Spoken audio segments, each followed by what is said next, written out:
Caitlin, do you have any questions? No, but I'm only 20, so I've never been to anything like this. So I've got like tons of notes already. Awesome. Thank you so much. That's what I love. All righty, let's continue.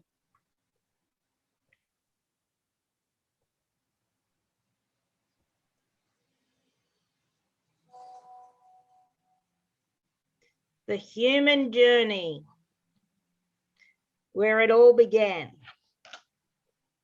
So we are born as pure creative spirits.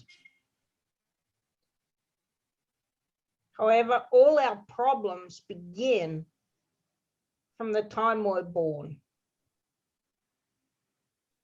It can even happen in the womb because we're born to parents who have problems, okay? Mother has problems, father has problems. Where do those problems go? On to baby. Baby is innocent. Baby is just born from pure love. Its energy force is love. Now, this is where I just want to touch on again that the self-development world is broken because it constantly teaches you that you are broken, that you must learn to love yourself. No, you are love. There's no way you cannot ever be love. It's what you're created from and for.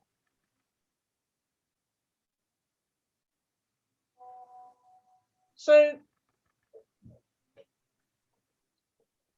we are born as pure spirits, and our parents put all their problems onto us. So as we grow, the cycle begins. We hear everything they say, we see everything they do.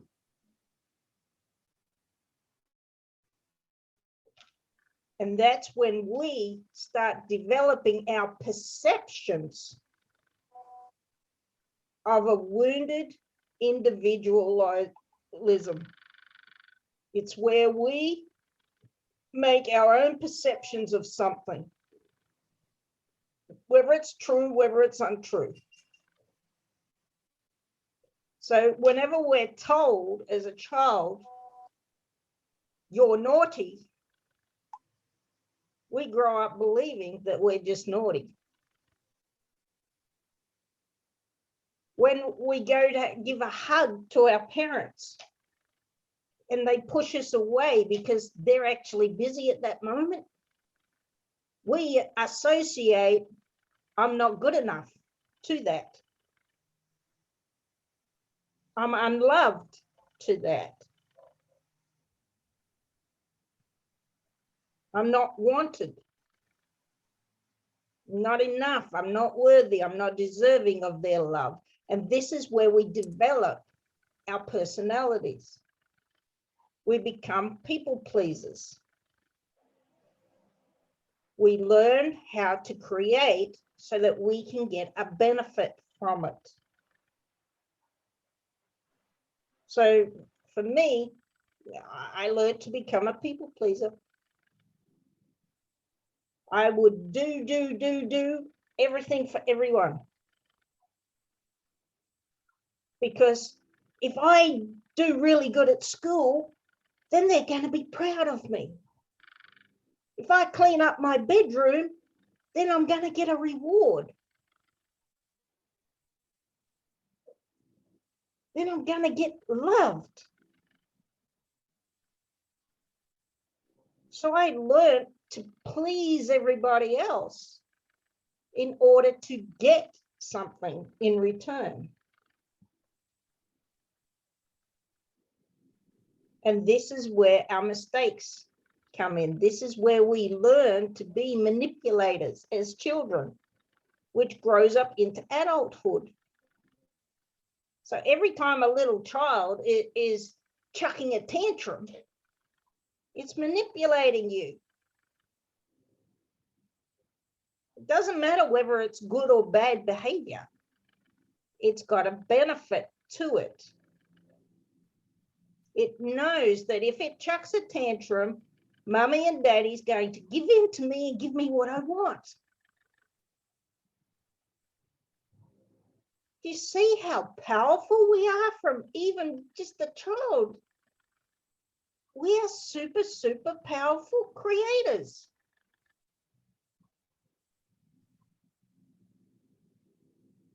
And then that just carries on. So as we keep growing, we continue making up all these belief structures and systems to resolve the pain that we feel, to a belief that we've given something that's not even necessarily true. I see all these funny memes out at the moment, you know, or videos where the kid says, I'm running away from home. And the parent says, why? You told me I couldn't have extra chocolate. So therefore you don't love me. Or you told me I had to go to bed. So therefore you don't love me. It's quite funny. But it's the truth. Kids put all these perceptions on anything when they don't get their own way. And that ends up becoming a belief system as they grow through life. So then we just continue learning how to give to get. And we forget how to actually just love ourselves. It's not that we are unloved, we've just forgotten how. Because we are not taught how to love ourselves. We are taught to love and to give others. But we are never taught about how we are supposed to love ourselves. So stop trying to love yourself and remove all the resistance to why you don't love yourself. And there you go. It's there shining bright.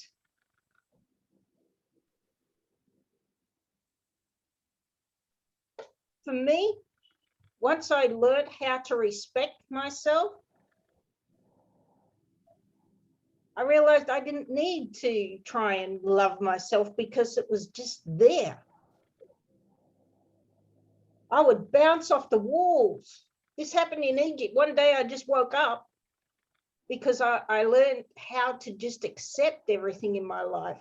And I just woke up one day and I was just bouncing off the walls left, right, and center. And I didn't know why. I felt like I was in love. All my students would say, Miss Leanne, you're acting very different today. Like, you're really great, but now you're even greater. What did you do? It's like, I didn't do anything. I just woke up like this. And it stayed. It stayed for a long, long, long time because I just learned the key to letting go of everything that I couldn't control.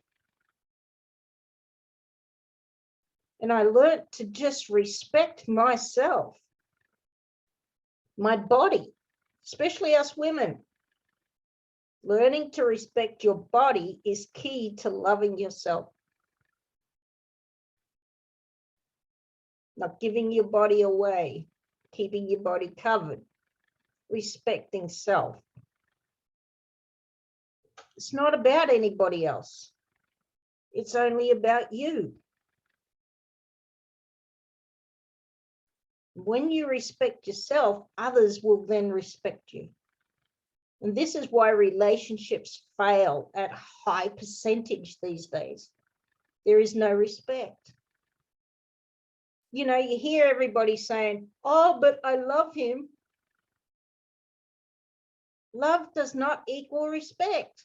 Love is easy. Love is just there all the time. Love doesn't go away. Even when they're beating you, we still say, oh, and I've done this a million times myself, but I love him. No.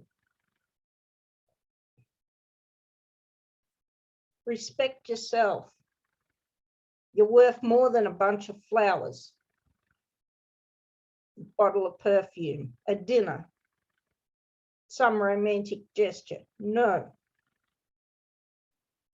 The first time a man lays hands on you, or if a woman lays hands on a man, leave. The first time. Yes, you still love them. The love doesn't go. But when you stay, you teach them how to treat you.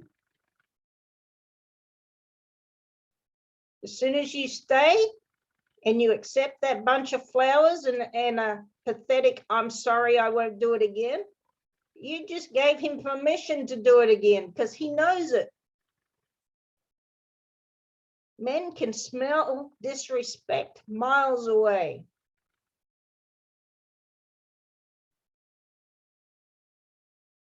So as we keep growing, we keep developing more and more belief systems. Every time something happens, it's somebody doing it to us.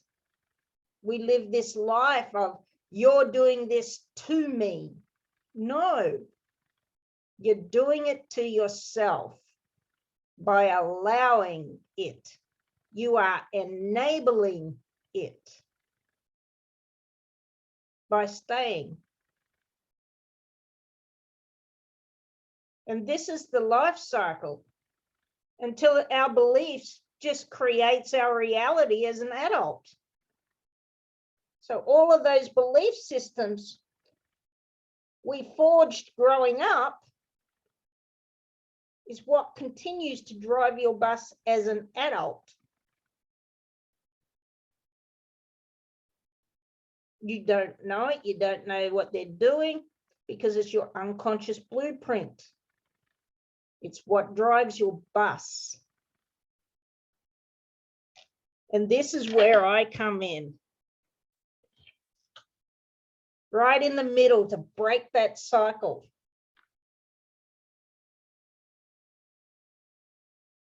This is where you have the awakening. And I get to recode all the resistance so that you can have it all now. This is called the Wizard's Gate. This is where I help you to marry your present reality with your future reality so they both equal the same. Once you can do that, and this is what the secret doesn't teach you, this is what the law of attraction doesn't teach you, how to marry your future reality with your current reality so that you are it now. So by removing all the resistance, we are now creating a new identity. And this is the only way to create. We have to let go of the old identity and create a new identity structure. And that's where you become magnetic and you start attracting everything to you. And you start living in a creative orientation.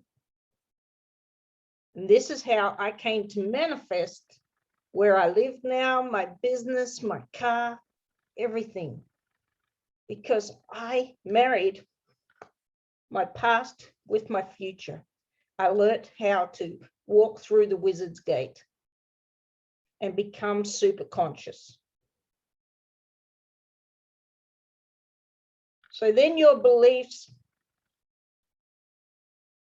empower you to become a predominant creative force in your life, which turns your thoughts into reality. So anything that you start thinking about, you are creating.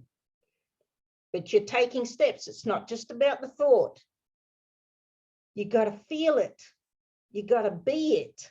You got to live that way. And then remove any resistance as it pops up. that's trying to stop you, because it is going to continue to try and stop you. But it's not a one-time fix. You have too many belief systems stuck back there since you were born. Trillions. So they're always going to try and sabotage you. But the more that you continue to push forward, the more you continue to push past that, it takes a full year to truly transform your life, where you can manifest anything. You can become a manifesting, creating machine.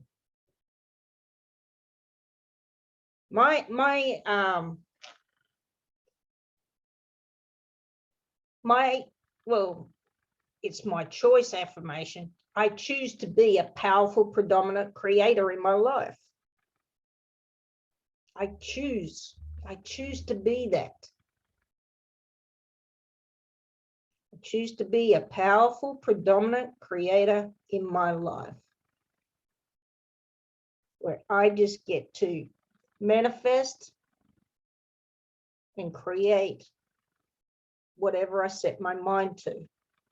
And I just remove the resistance that gets in my way. It's like a boulder in a river. Okay? When there's a boulder in the river, it just doesn't block up the dam. The dam or the river will find a way around it. It takes the path of least resistance. So this is what we're doing. We're taking the path of least resistance and we're finding another way and pushing around it. Everybody understand that? Yes, So Leanne. the personal development world is broken. You are perfectly imperfect, just as you are. So whilst we're trying to change your identity is not your true self. Your identity is all the false belief systems that you've created. All the false belief systems of who you believe you are not.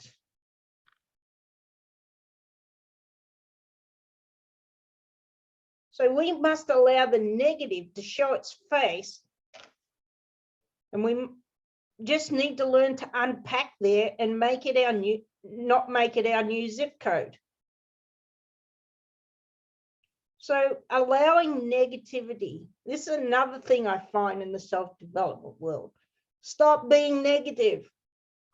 Well, guess what? We're actually born with negative and positive within our DNA. It's within our entire human system. You cannot remove one over the other. They're there for a reason. So when someone tells you to shut up and stop crying,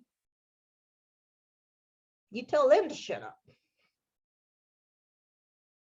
I'm tired of people telling me, stop crying. If I'm having a bad day, and I do, then I'm going to allow myself to feel it. It doesn't mean I'm going to stay there. That's the difference.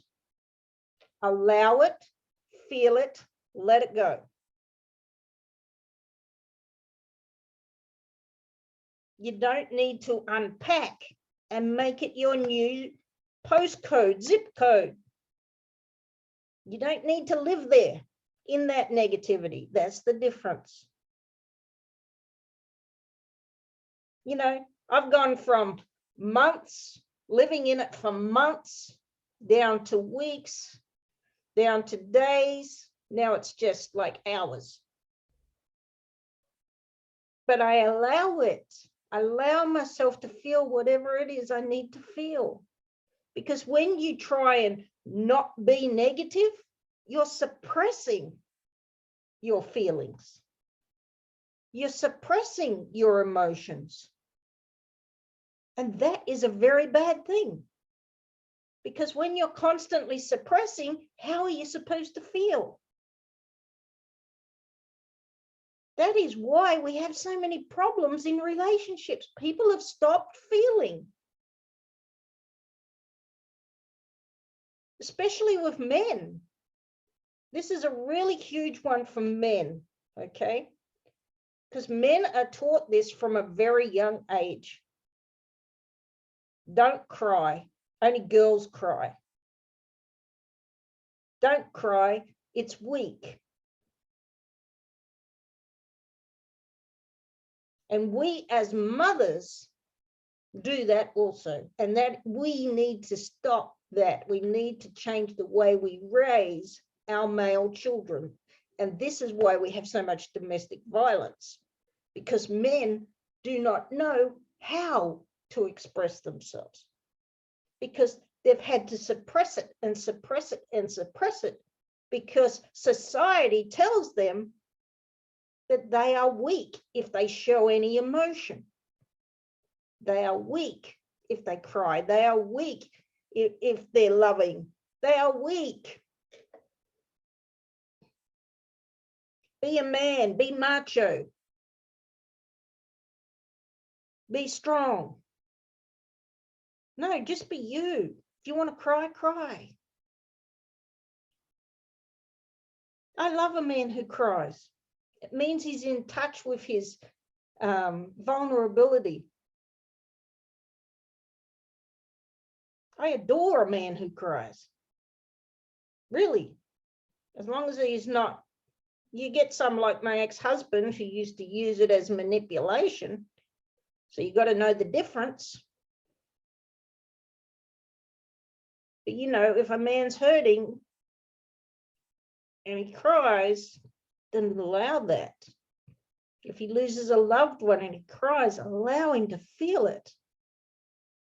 You know, men, even when they lose loved ones, they feel like they have to suppress that. How sad is that?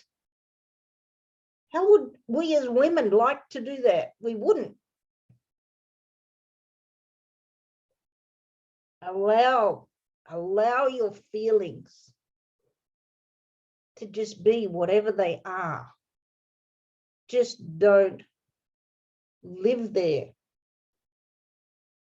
So don't ever tell somebody, don't be negative. It depends on the situation, of course. But if they're having a really bad day, let them just feel it. But if they're being negative just for the sake of complaining, that's different. But if something's happened and they're having that moment, let them have it. Don't try and make them feel wrong or bad for feeling. Because we all need to feel.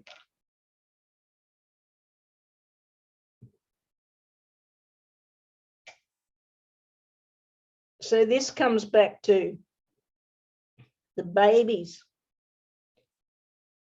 Babies are not born unloved.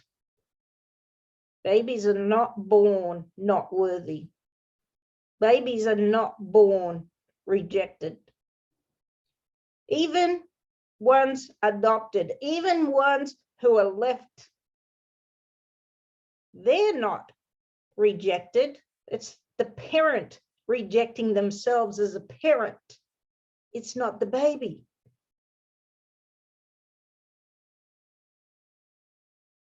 Did you get that? Because that one's pretty huge.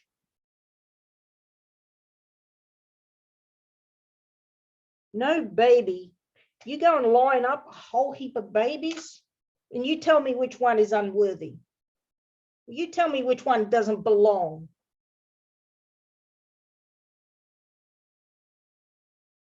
You tell me which one is unlovable. None. It is a taught behavior.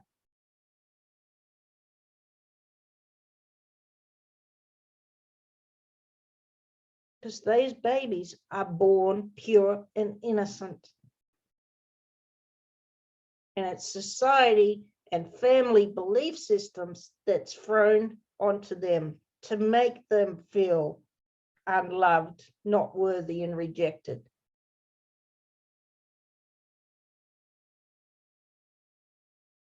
Oh, your parents rejected you, so therefore you're a rejection. No. They rejected themselves as a parent.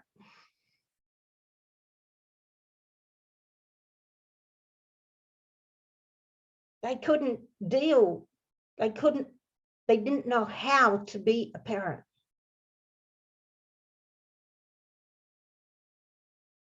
They gave them up to have a better life. That's not rejection.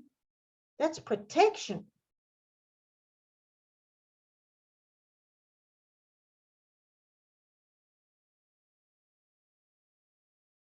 That's actually quite good. I'm going to write that down.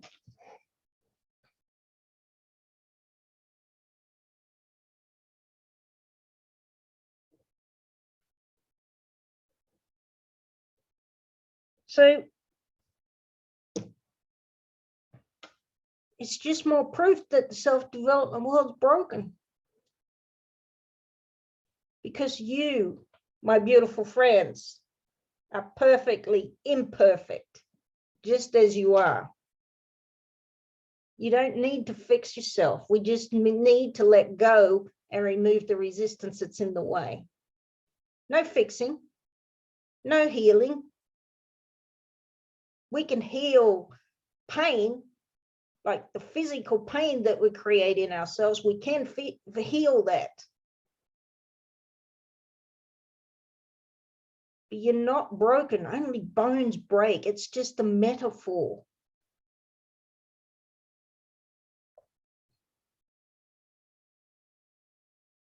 How many times I felt like I was broken? Geez.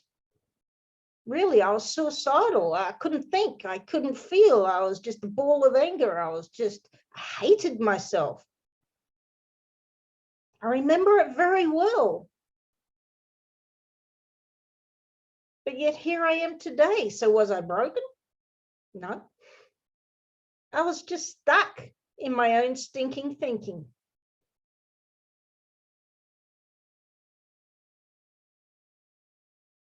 So because we create the belief systems and the perceptions and what they mean to us, it doesn't mean they're truth.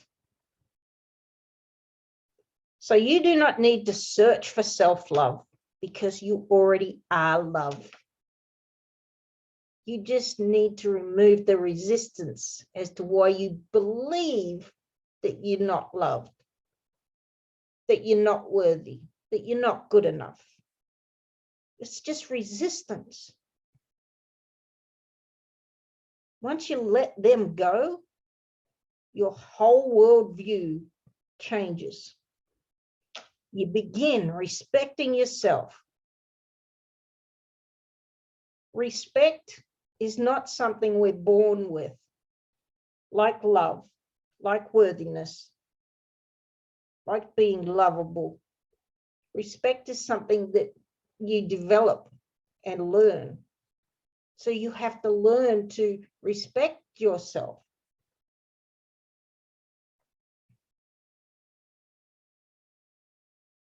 When you learn to respect yourself,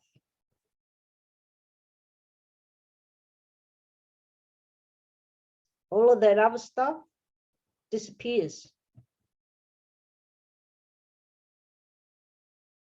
Respecting yourself comes through truth, authenticity. Stop lying to self. I'm not talking about what others do to you. Now, let me say this. When someone is attacking you, what comes out of their mouth is about them. It's how they feel about themselves. You are just in the firing line. You are a mirror to them.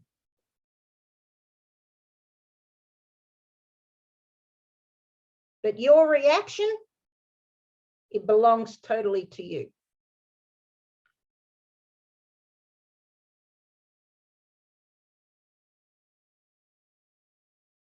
So understanding self and all your triggers and why you create all this pain and problem for yourself is key to learning how to respect yourself. It was like when I understood how I became a people pleaser. It's how I understood how I became a tomboy, because I rejected myself. So your rejection goes back to your childhood. I rejected myself as a girl because I was being molested. So I thought in my little 3-4-year-old brain, boys are better. I want to be a boy. I don't want to look like a girl. I don't want to do anything like a girl because girls get treated badly.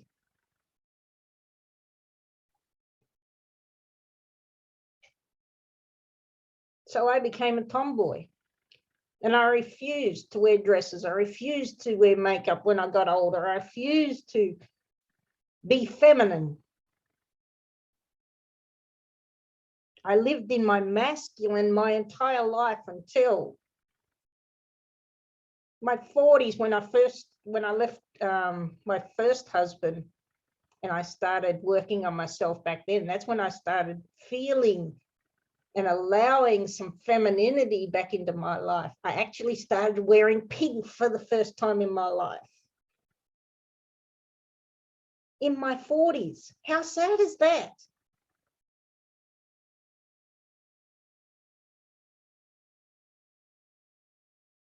And then it wasn't until 3 years ago in Egypt where I totally got all of this. That I was living in my masculine. I was angry like a man. I would speak like a man. I would disrespect myself. All of it. So this is another thing. Feminine and masculine polarities play a huge part in our lives also. It's another reason that creates havoc in relationships. And it doesn't matter which relationship.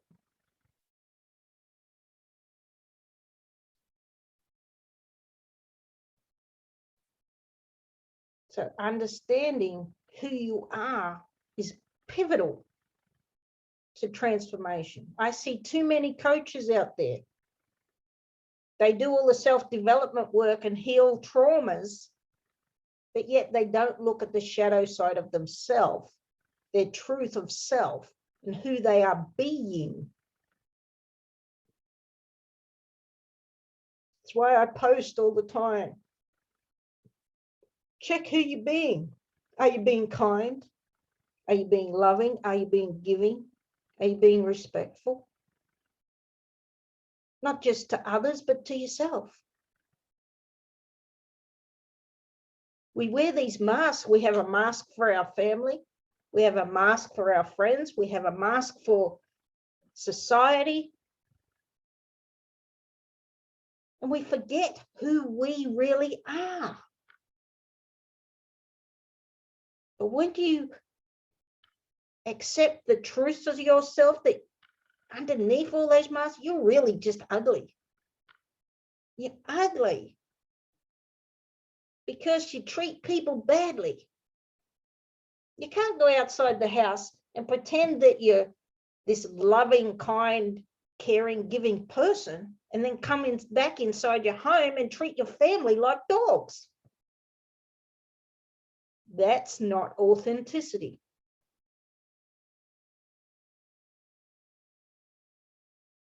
That's not truthfulness.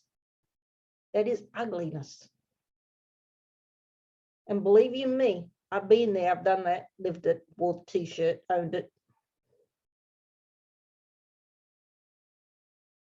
And I had to dance with the devil and face all of that within myself. And you'll hear me go on about Egypt all the time because this is where I had my transformation. This is where I did all this work. So it is a very special place for me, because I don't truly believe that I would have had those breakthroughs had I been living in my comfort zone in my own country.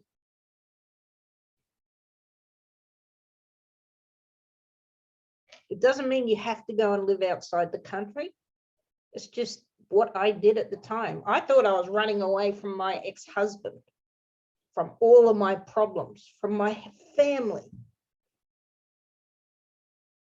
I was trying to just wipe it all and pretend it didn't happen and start a new life. But guess what?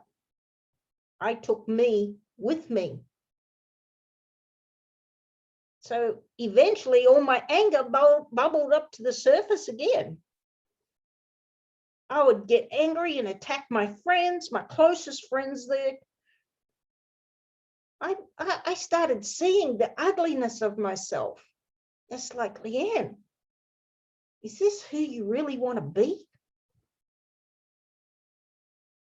Jealousy. You know, it's like, I don't want to be jealous. I don't care.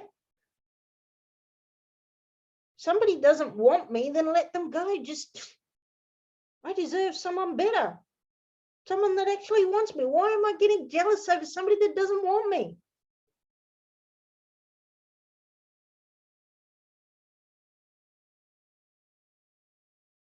Why am I creating all this anger and madness? And I'm just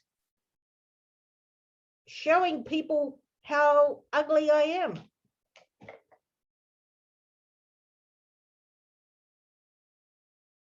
I don't like people not liking me. Not because I need them to like me, just because I don't like hurting people. It hurts me so much.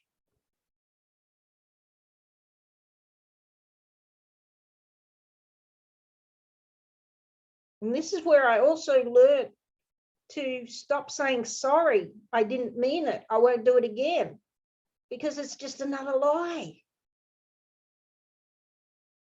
And I learned that depression came from lying to self. Every time you say you're okay, it's a lie, and you're not.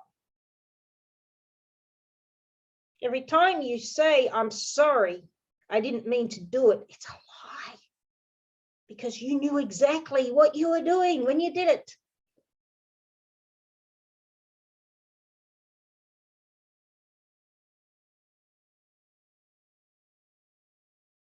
Every time you say, okay, I'll help you, when you don't want to do it, it's a lie. It builds resentment.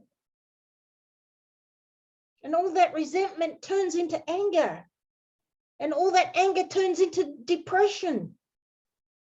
Because you're fighting, you're trying to control everything around you.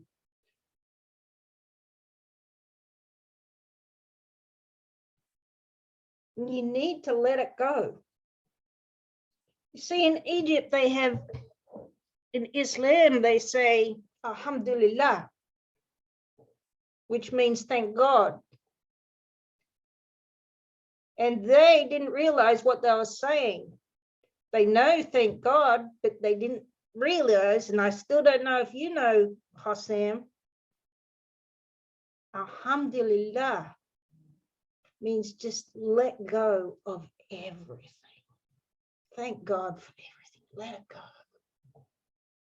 Don't just say the words, really let it go. Because all your pain and anger is resistance. Okay? The key to that resistance is acceptance. When you accept that you can't change what's outside of you, it opens that resistance up and you are just free. That is where your freedom lies. Freedom doesn't lie outside of you. Freedom lies in accepting everything that you cannot control.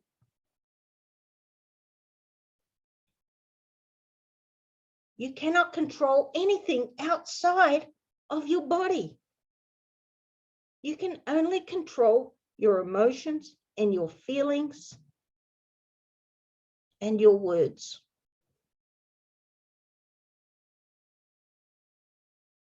What anybody else, and your thoughts, and your thoughts, and emotion, feeling, and your thoughts. Yeah.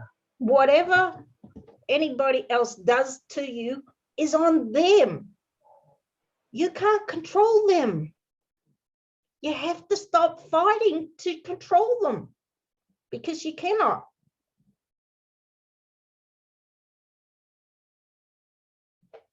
So, to me, alhamdulillah. Alhamdulillah for everything. When you understand that true meaning of that word, it is freeing.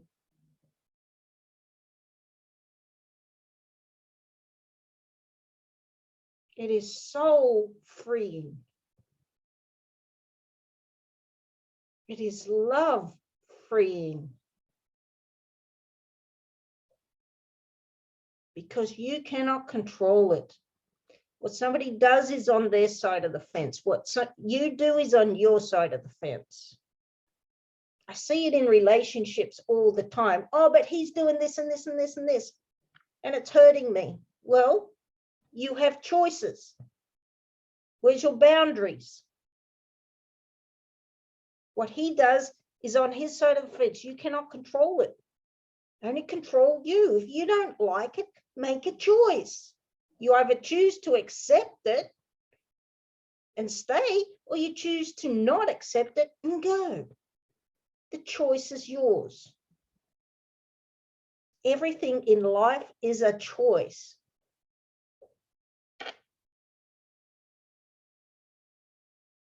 Which brings us to, I'll go to this first. The 8 ways we create from ineffective choices that we choose from. See, when we're trying to make a choice,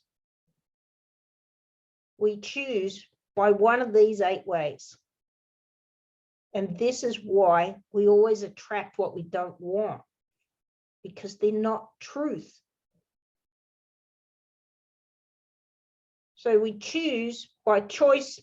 We have choice by limitation, where we only choose what seems possible or reasonable. Choice by elimination, where we're eliminating all other possibilities so that only one choice remains.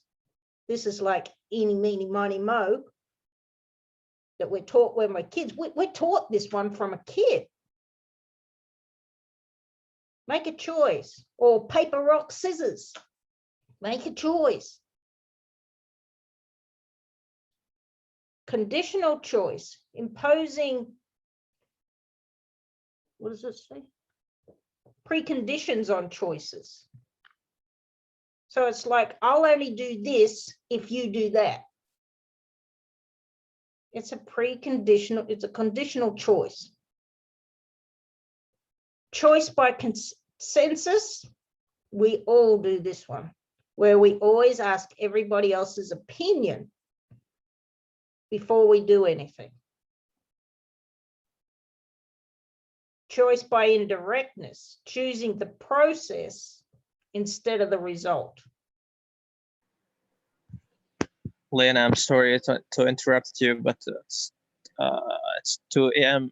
in Egypt, so I'm sorry. I feel asleep. Okay, Hassam. I miss a lot, I know, but it was a wonderful session. I'm very happy to listen to you, Leon, again, and I'm very happy to meet you again. It's wonderful, really. It's new facts and new experiment for me, and a new experience for me. A lot of words that I love it. It was a wonderful session, Leon. You're welcome. You will do it, I know. This will be a recording, so you can watch it then. I'm so happy for that. Okay, Leon. Okay, Thank then. you. Thank you. Thank you. Bye-bye. Meet you later. Okay. See you later, Leanne. Bye. Masalama. Master.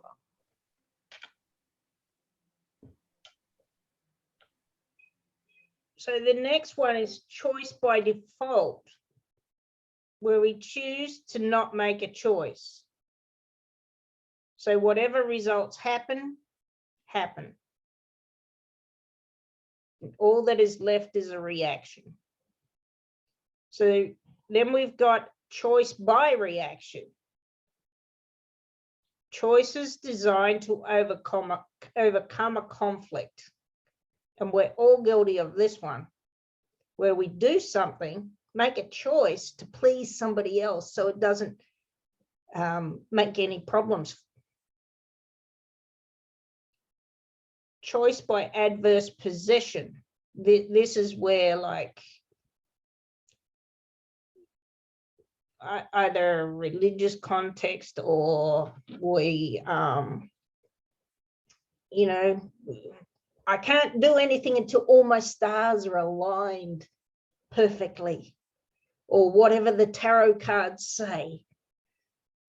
So that's a hazy metaphysical choice. So now we're getting into the good stuff. Creative structure. Success is not personal, it's structural. We always think that when we fail in life that it was us. It's not us. It's our identity, but it's not us. And we don't succeed because we don't have the right structure. So you got to get into the state of I am truly satisfied and I choose to create. The desire doesn't make my life better. It's just different. So this is how we create. This is how we do our recodes. I get you to imagine what it is you truly want to create. Your creation must come from your heart.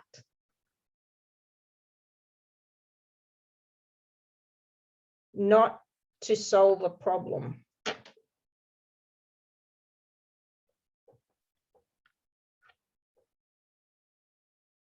And you got to notice, how does that feel? And where am I now? Then we unpack and recode. And the next step is to take aligned action. So your 5 steps. So I'm just going to go back up here because I forgot about speaking the 6 sabotaging identities. So when you're trying to get into that creating mode, you got to understand your 6 sabotaging identities, which are: I don't belong, I'm not perfect, I'm not worthy, I'm not capable, I'm insignificant, and I'm not good enough. You can have 1 or 2, or maybe all of them. I know I was all of them. And I can still feel all of them, depending on what I have to do. But I don't allow them to control me anymore. I just let go of the resistance in whatever it is I'm trying to create. So let me just show you on the board here.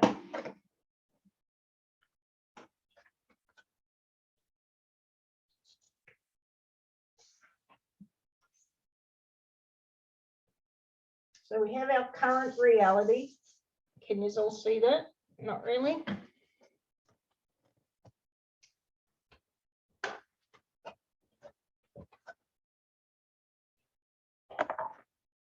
Can you see? So we have a current reality here. Then we have a desired reality over here. Our dreams, our goals.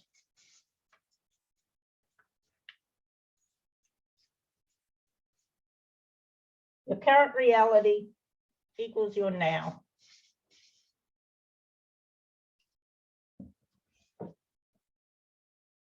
Then we have our identity.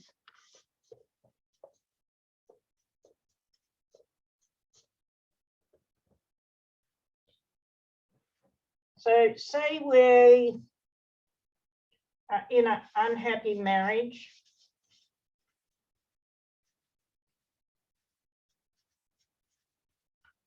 But we want a happy marriage.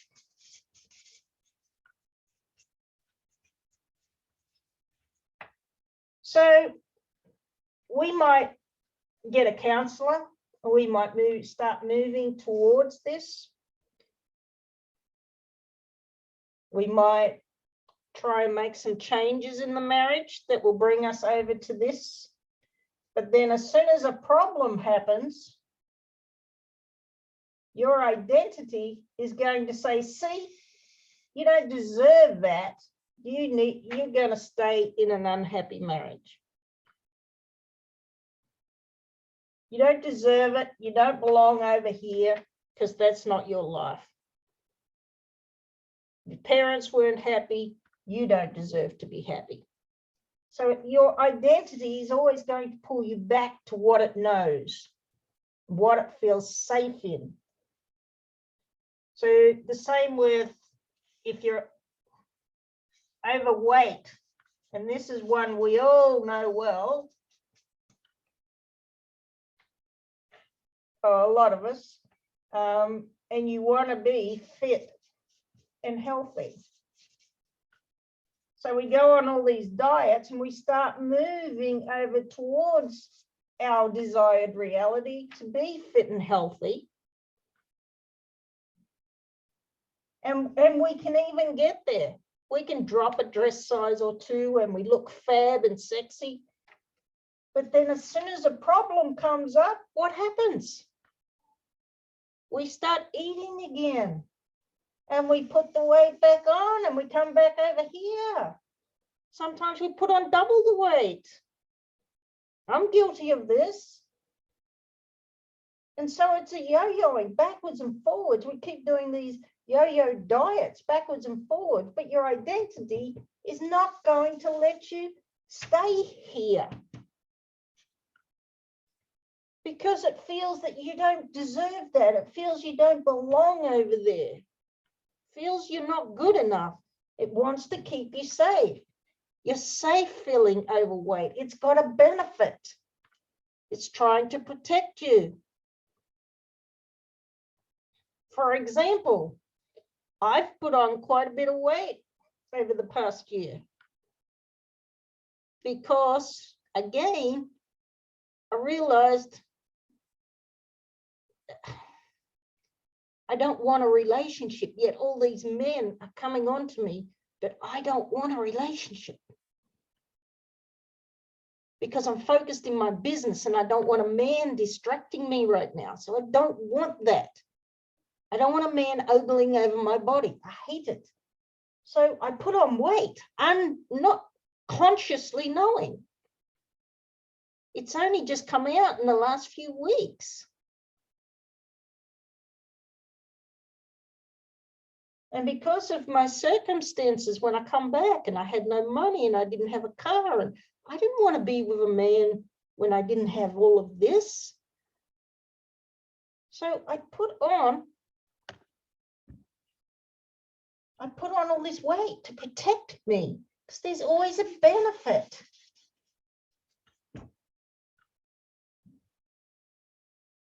So your identity is always going to pull you back here. And the same with if you live in scarcity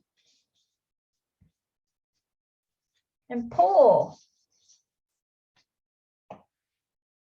If you want to be rich and abundant. This is why the law of attraction doesn't work, because you're coming from this scarcity mindset trying to be rich. But your identity knows that you're not that. Have you ever seen those singers or millionaires? There's been a lot of singers who've gone bankrupt. You know, they've come from nothing. They come from Harlem. They've come from being dirt poor. And suddenly they've made it, they're famous and they have all these riches and abundance, but they don't know how to hold it. And they end up becoming bankrupt. They're in more debt than when they were poor.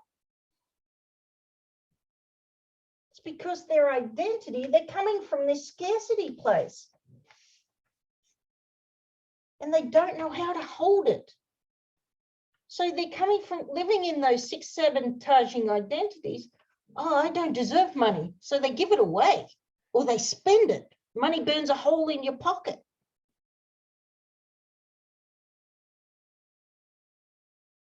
So it's always pulling you back. So you can never hold on to your desired reality because of this mindset in your current reality of what you believe you're not and what you can't have. So we remove all the resistance. So if we want this, then we have to remove all that resistance to being not good enough, not deserving, to not feeling sexy, to feeling unloved and rejected. We have to remove the resistance. We don't need the story, just remove the resistance so that when you get over here, you can keep it. It will stay. When we create that new identity, when we marry our current reality with our desired reality and step through the wizard's gate, as I said before, then you can keep this. But until you can understand how to do this, you're going to be in that two-step dance of life, oscillating backwards and forwards like a yo-yo. This is why we cannot hold on to success. Or we can only get to a certain point, like I did in Egypt, and I couldn't take that next leap to buy or grow my business to that next level because I was constantly sabotaging myself. And I didn't believe I deserved to be over here.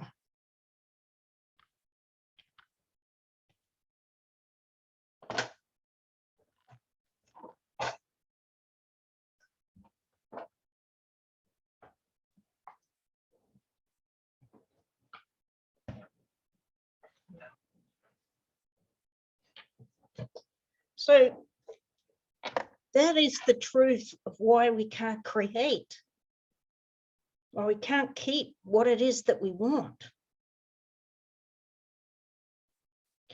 It's why most don't have what they want, because they're stuck in that problem-solving structure. Everything will be better when I get over here.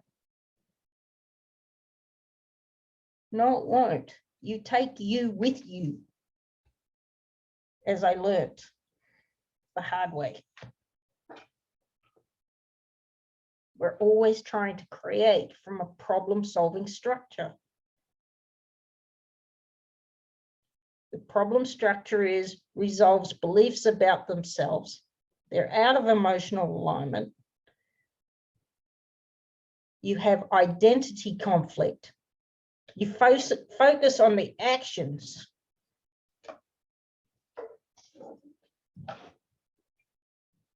Or past events, your reactions, your negative desire. So it's a cycle. The problem structure is society gave it to us. Our family gave it to us.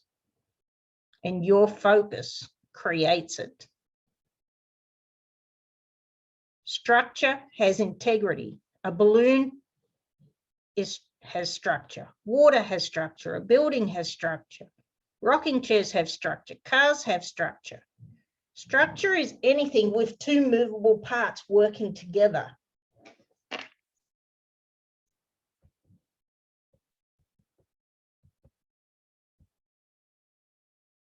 So we just did this, your current reality and desired reality.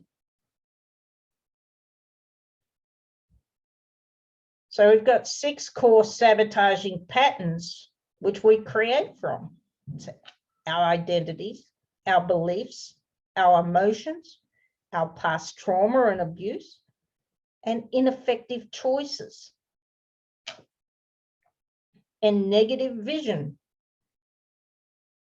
So we're always trying to create from all of this structure, and we wonder why we keep attracting the same old back into our lives.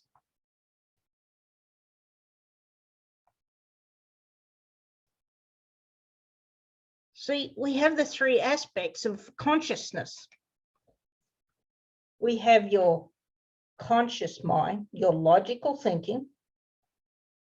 You have your unconscious mind, which is like a computer system that stores every single piece of evidence and beliefs and perceptions of your past. It holds all your smells, sounds, everything. If you ever wondered why when you're walking down the street and you just walk past somebody and they look at you a certain way, but yet suddenly you're full of this anger? You don't know the person. They didn't even say anything to you. It was just a look. It is your unconscious mind remembering something from your childhood, and it just instantly created a reaction in you. The same as a smell. You could be walking past somebody and you smell this smell and it's like, oh, I remember that smell. That smelled like grandpa, or it smelled like grandma, or my ex, or whatever. And the same with music. It's how it just jolts you back into that moment. And then we have our superconscious.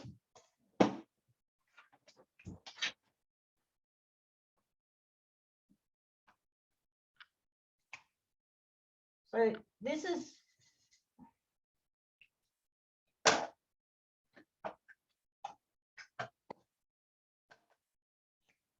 say this is me. I'm just a dot. And this is you. You're just a dot. And then within ourselves,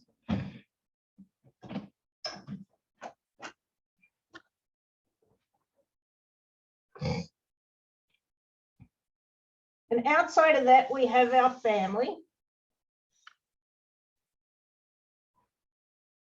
And then outside of them, we have another field, society. And then around all of those is your superconscious energy field.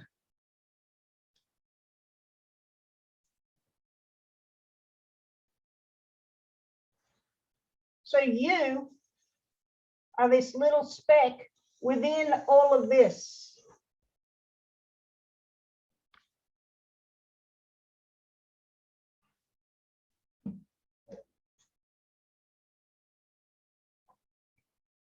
Somebody else just joined us.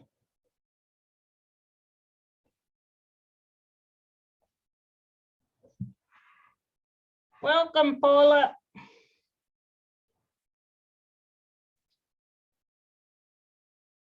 I'm just explaining the 3 aspects of the conscious minds. So again, here we are. We are energy fields. Our parents, our family also have their own energy fields. Society has their energy fields. And outside of those is our superconscious field. Our superconscious is everything. It is the memory of everything that is and was before we were us. So it controls everything around us. So our unconscious mind, our conscious mind, and our superconscious mind. They all work together. Your unconscious is what drives your bus. And whatever you tell your unconscious, it does. And your superconscious just goes along. It does whatever you tell it also. So you are in total control of all your consciousness. What you tell it, what you feed it, it does it. It doesn't know if it's truth or not. It just does it. It doesn't question it. You told it to do it, it does it. It doesn't have an on-off switch that tells us, stop, no, you're making the wrong choice. It just tells us how. It just does what we want.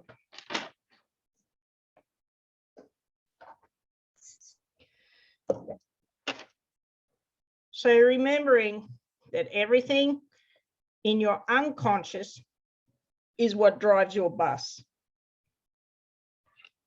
It is your blueprint of life. All your belief systems, perceptions, everything.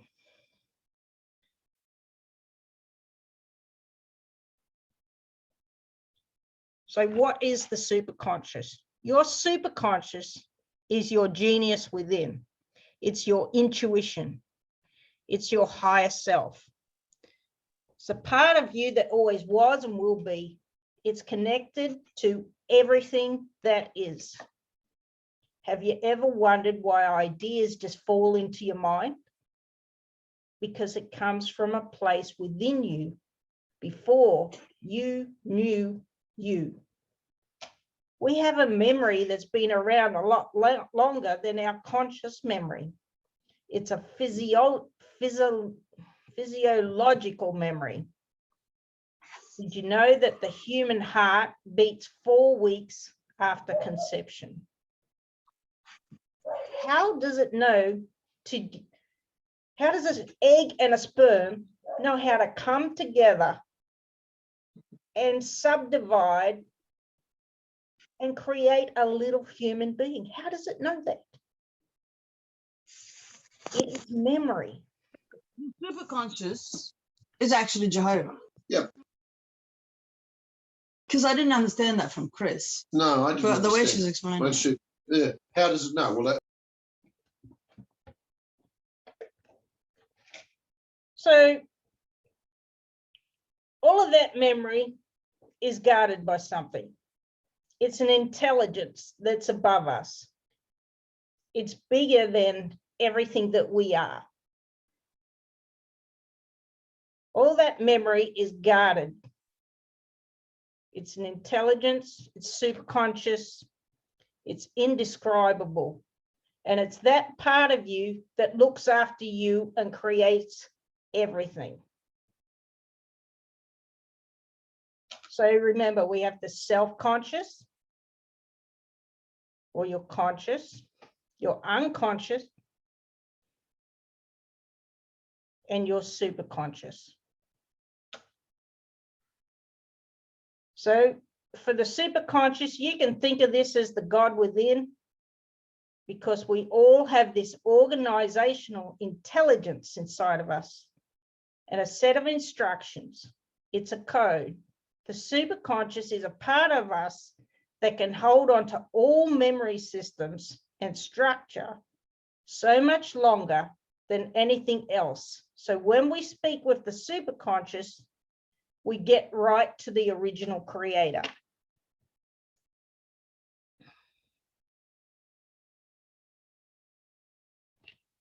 So as we get into the belief systems, we have a belief which causes a reaction, emotion, and then we take an action which creates our result.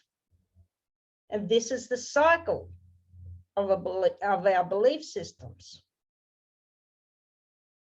A thought, a belief, emotion, action, result. And this is why we create ineffective choices. So the structure of your reality, you have an internal representation, everything that you feed it. We have external events that we see visually, and they all go in, and it creates our state, and then our physiology would create our behavior. So everything you see, hear, and feel, we create as a perception, as our belief system.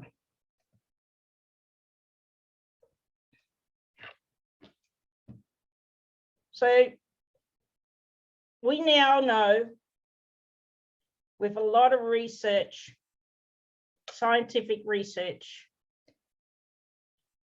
that with the Hebbian theory or Hebb's rules, postulates that the simultaneous activation of nearby neurons leads to an increase in the strength of synaptic connection between them, which basically means neurons that fire together, wire together.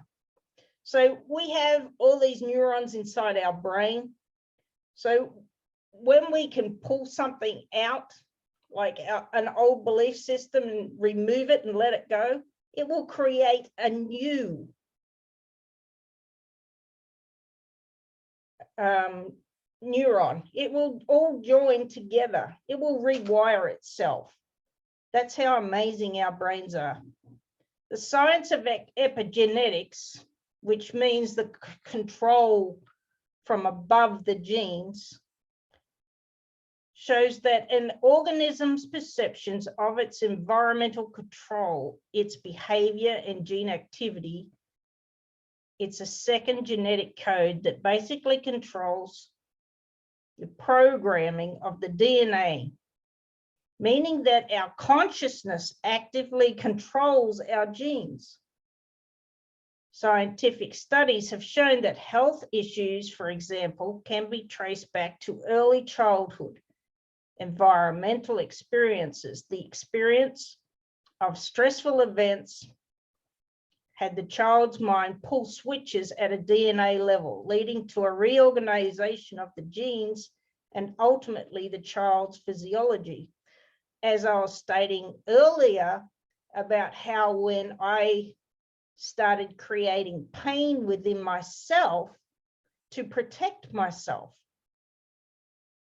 which I didn't know what I was doing at the time, but now I'm aware of it and I can change it. People can change their health with their thoughts. There's a guy in our group, Dean, who used to be blind and weighed over 140 kilos. And I know Dean, and he went from being very depressed and suffered anxiety. He was on a whole lot of different medications. He did this course and he learned how to create health and wellness. And he can now see again. No word of a lie. He can see again, and he lost over, I think he must have lost about 30 or 40 kilos by now. Last time I spoke to him, it was 30, so I imagine it's a bit more by now. So it's possible to create health and wellness in your own body by just choosing it, which is what I help you do when I set you up in the correct structure and remove all the resistance. And you listen to audio meditations every day to help you to be it before you see it.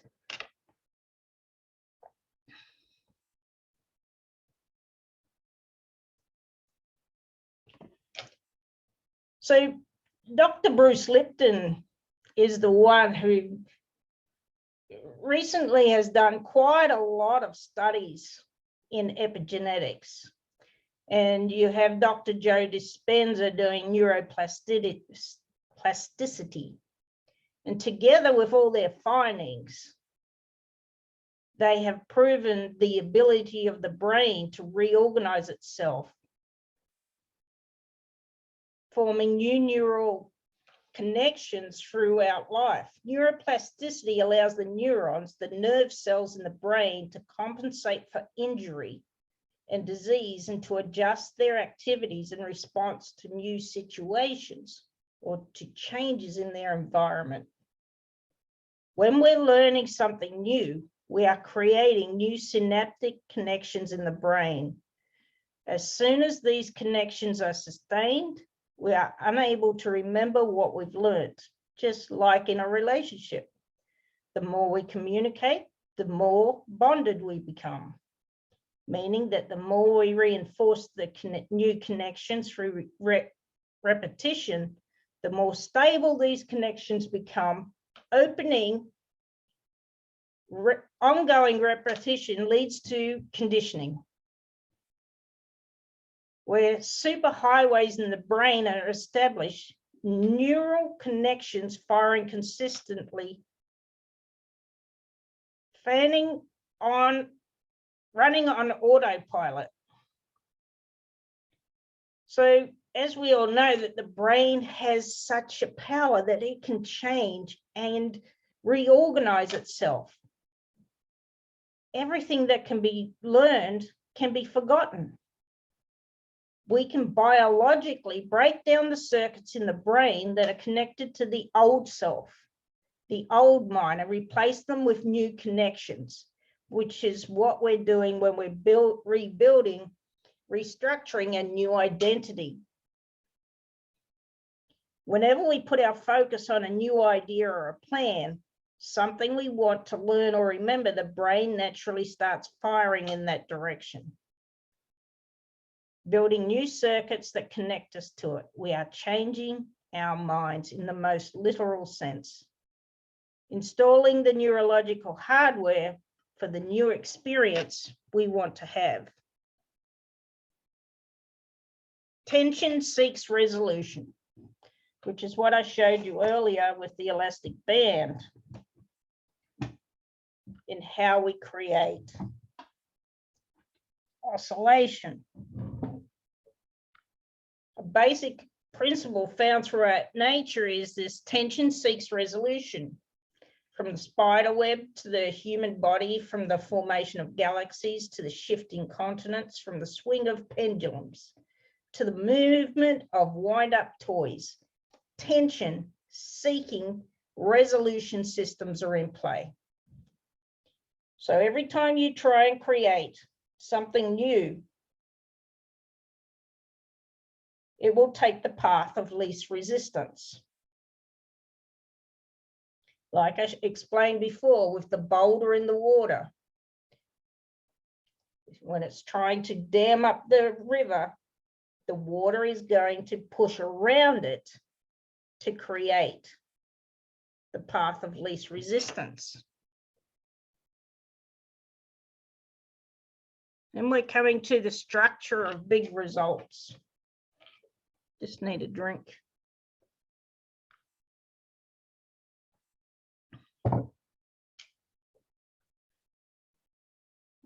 See, the problem is we're always avoiding, or told to avoid, negative feelings, as I explained before, which just doesn't work. If you resist something, it will persist. If you avoid negative feelings, you'll cast a negative vision. So whenever you're trying to create, as in what we did before, so whenever we're trying to create, we're trying to move over here into our desired reality with when everything will be better when we're creating a negative vision right there. So you must focus on what you want and deal with the negativity. People saying I am stressed is not allowing themselves to deal with negative. Call a spade and deal with the negative feelings. As I said, the more you try and suppress negativity, the more it's going to bubble out in other ways. And it's not going to be good. It's not going to be healthy. Avoiding that there's a fire doesn't mean a fire isn't there. Structure. If you can have the right thinking, taking all the right actions, but if you don't have the right structure, it's difficult. Is it possible? Yes. Can you do it? Yes. But it's going to take you twice as long. And as I said, you may get over here, but when a problem arises, it's normally going to pull you back over here. It's not going to let you stay here.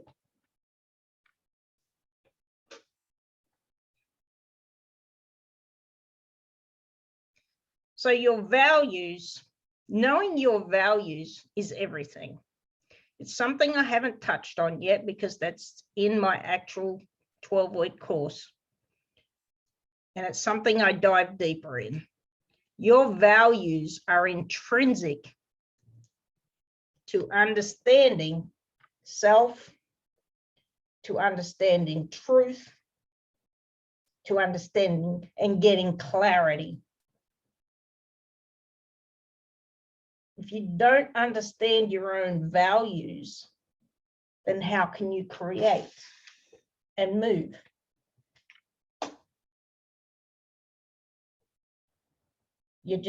That's when you keep attracting things that you don't want because you're not living to the truth of your own values. You don't even understand your values. Most people don't understand them. You got to know what it is you truly want. The structure of not dealing with your negative feelings will always result in oscillation patterns. And that's when we go from our scarcity and poor, when we want to become millionaires, we get a job or we start working harder. And things just don't go our way. We're actually working twice as hard than when we're over here. So we're trading time for money. Whereas what we really want is time. We want more time. Yes, the money is a bonus, but what we really want is more quality time with family, but it's not letting us have that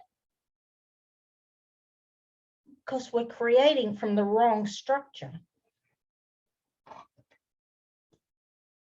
The same with trying to lose weight and eating way too many calories. It's the same thing here. It's going to keep oscillating, pulling us backwards. So how to find the right action? Everything is creating twice. First with the law of attraction and in the reality. There's nothing to do, but there's action to take. What's on the surface isn't untrue. It's the undercurrent that needs to be dealt with. The undercurrent is the reinforced identity we have been living out our whole lives.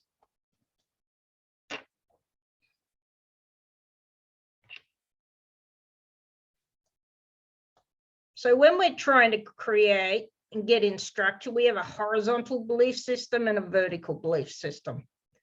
So your horizontal belief structure, what is something that you desire because you desire it? That's where it's like, what do you love? What do you really love? people even find that difficult to answer. How is it we don't know what we love? Because we've been so consumed with trying to problem solve. We're trying to always get something to solve a problem. But when you create from your love, from your heart, it's in alignment with your values and your true choices. That is when true creation happens.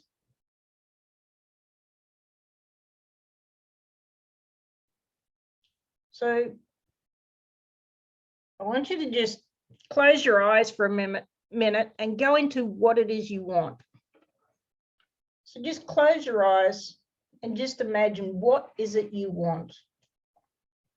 Not because you want to solve any problem, but just because you love it.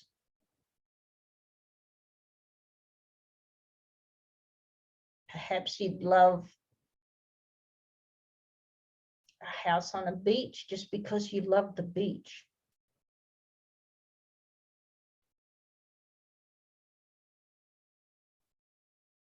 Perhaps you want to move overseas to a certain country just because you love it. Perhaps you want to go and get a scuba diving certificate just because you love it. What is it that you truly love? You need to close your eyes and just allow yourself to feel that feeling.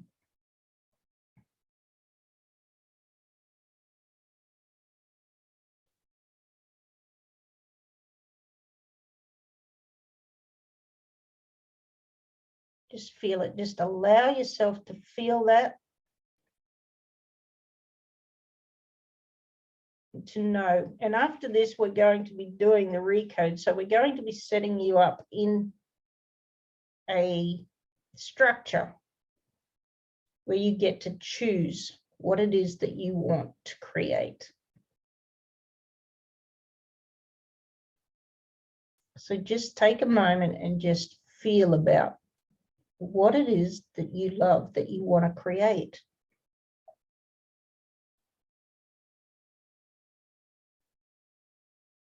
What is that feeling that comes with it? Just notice it in your body.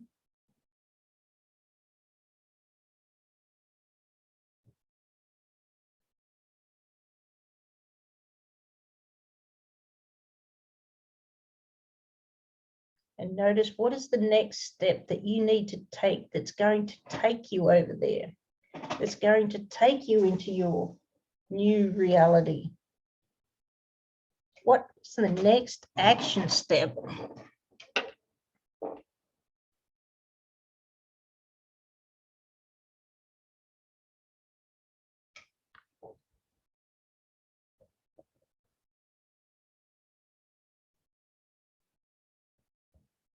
Okay, Paula, thank you. Thank you.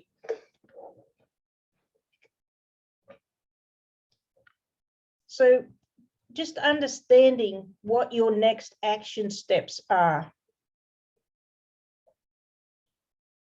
Go into point B and look at point A. So you're here in your current reality. What is the next step you need to get that's going to take you closer to your future reality?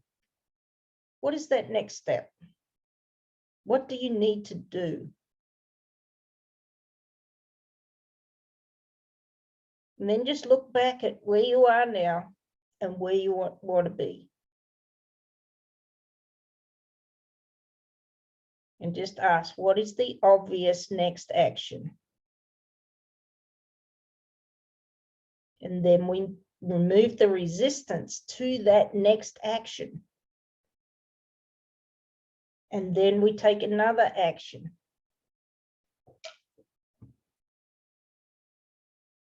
So understanding how you set yourself up to take that next step is pivotal.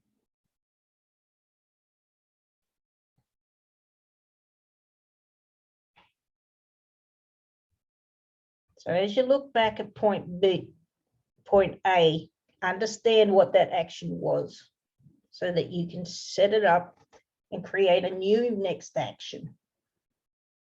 Okay, I had to create this to get to here. What do I have to create to get to my next step? So every step is just micro wins. We don't go for the big macro win. We don't look at the total end vision of what it is we want. We break it down. We break it down into little micro wins so it's not overwhelming, so it's not too much. Because when we're trying to think of that big end result, it's like, oh my God, I can't do that. There's so much to do. So we look at 1 year, just 1 year, and we break it down 90 days, 30 days, weekly and daily. So every day we need to take a new action step, and we keep taking from each list. What do I need to do this month? What do I need to do this week? What do I need to do from this weekly list to do today? And you just choose 3 things. 3 things that are the most important, and you just choose those 3 steps every day. And before you know it, you've got to your next step. And it's like, wow, how did I do that? And there's your micro win. And so we start again, and we do the next month and the next month. And we're not looking at that big 1 year. It's just minuscule. Keep it so that we can manage it, manageable. Because otherwise, that fear is going to kick in.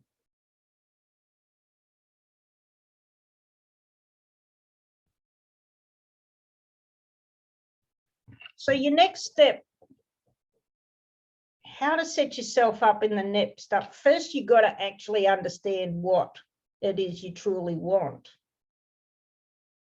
And then you got to start with your 1 year. What is it, your goal? What is it you truly want in 1 year? Okay, I'll break it down more for you.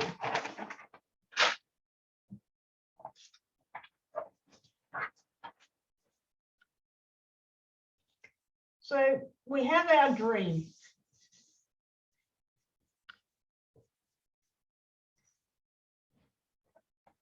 So what 1 year? Where do you see yourself?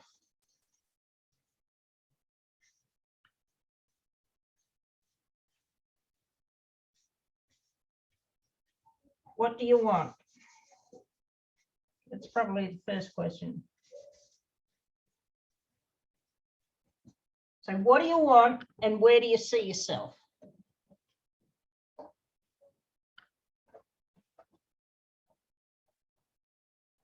Get this clear.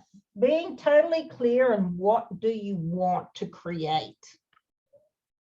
Because your next steps won't happen if you are not clear on this one end result. So then we break it down into 90 days.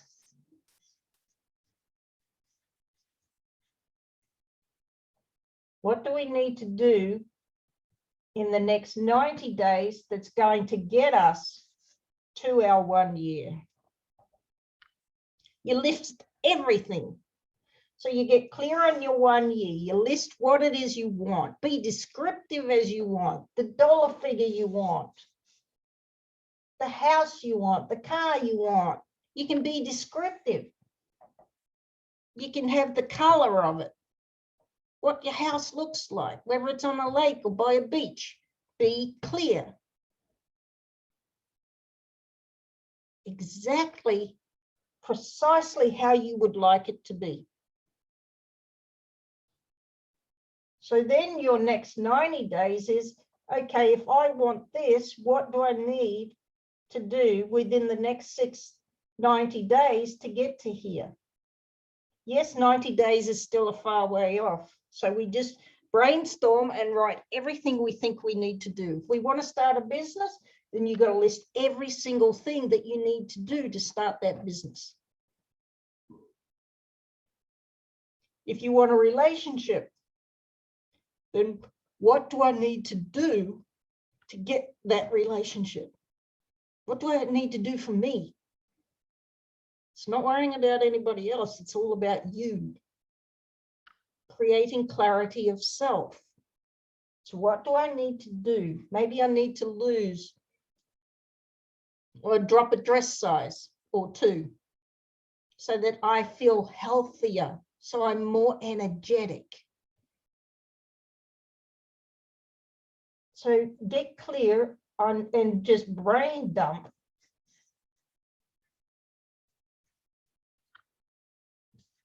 Brain dump everything that you feel that you need to do. And then from this brain dump of 90 days, you break that down. Well, okay, what can I take from 90 days down into 30 days? And you take what the most important things that you need to do in the next 30 days. You only take the most important, the highest priority into your 30 days. And then from your 30 days, you go into your weekly.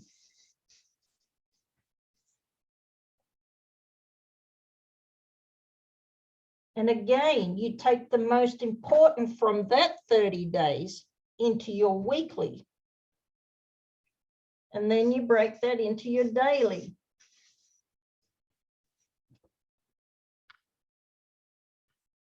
So again, you take the most important from your weekly and you just do 3 things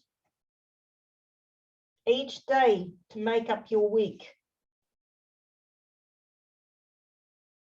So that you're not overwhelmed, so that you're not consumed with fear and self-doubt. It's manageable. 3 things is just manageable. And yes, your 6 sabotaging identities are going to come up every day. It's the same with me. Oh, I've got to make calls. I hate calling people. Hate it. But I just remove the resistance to pushes me to do it. So you continue, keep moving that needle forward. So every day, every day, every day, and then you've done your weekly. And next thing you know, you've done your whole month. So then you take more, once you've reached that month, you take more from your 90 days. What's the next important?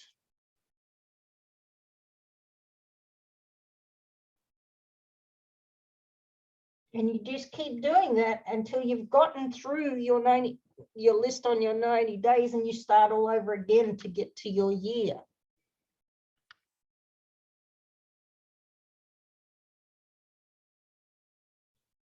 So is that clearer, Paula?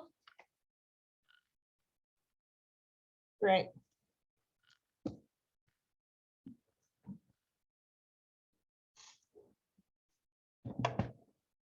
Yes, shiny objects, scrolling on Facebook definitely gets in our way.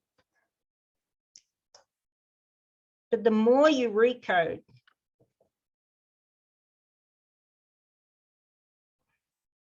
and this is the difference between me and Chris, okay? Chris has something absolutely awesome. However, he is leaving out the shadow side.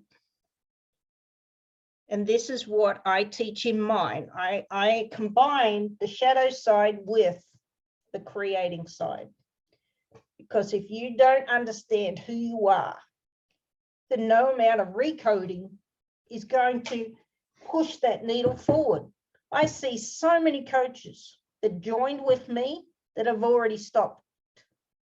They're not doing what they wanted to do because they're still living in their fear.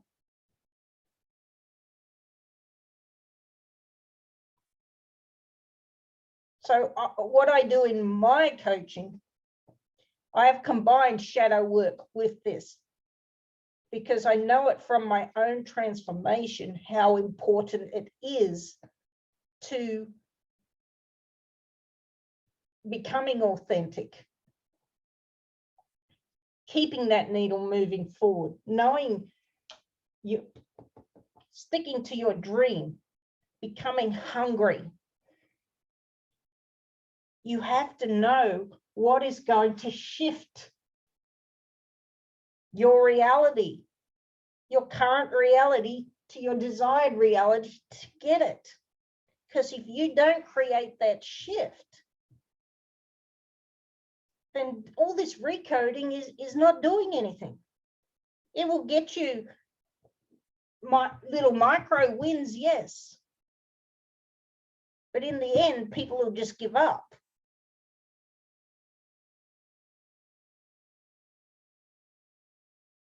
So you got to create that extra momentum in knowing self, which Chris did touch on, in intuitiveness, intuition.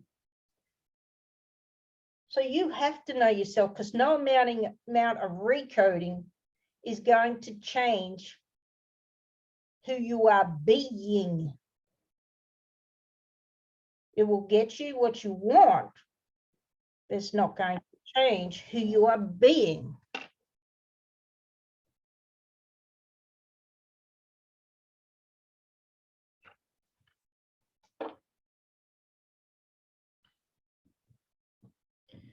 So everybody got that? Everybody understand that? So that's why my coaching is so much different. And you missed everything at the start, Paula. So you'll have to rewatch the beginning to understand everything that I'm talking about. So I coach people in the core four. Okay. Love and relationships. Health and wellness.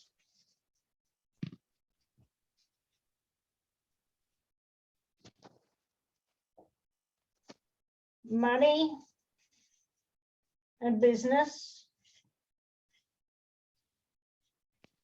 And soul calling and life truths. Or life purpose, whatever you want to call it. I call it truth, because that's really what it is. It's the truth of self, the truth of you. So understanding all of this, you are the predominant factor in every single one of these. You cannot just work in one area of your life. You have to work in the four cores. Lisa Nichols teaches 9. But I try and combine all of her 9 in with this 4. Because you can have, I saw somebody made a comment the other week in some group, how she's got a really successful, thriving business. She's got a happy relationship, but yet she just keeps eating and can't stop eating, and her weight is becoming an issue, and she's unhappy, but she has no reason to be unhappy. It's because you're not focusing on all of this. She's focused in money and business and love and relationships, but she's leaving out health and wellness and soul calling.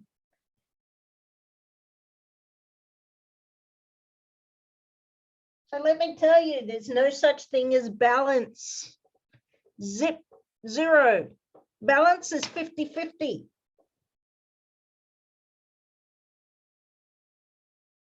You cannot balance your life. Why?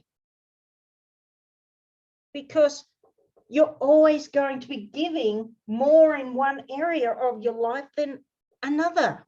We're always giving more in our business or working, and our relationships suffer for it. Or we're giving more in our relationships and our health suffers for it. We're always busy doing for everybody else, not giving to ourselves. So there's no balance. You cannot create balance. At best, you can create harmony when you accept that you cannot get that balance.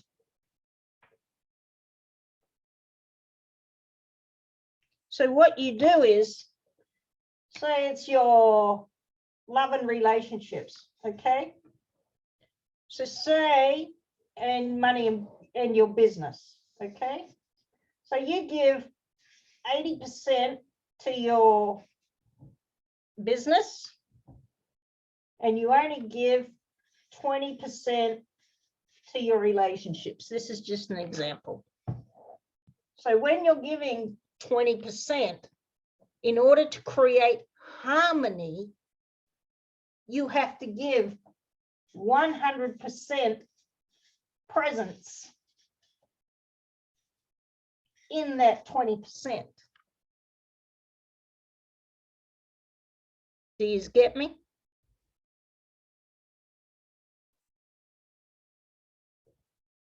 So you have to be totally present, even though it's only 20%, 100%.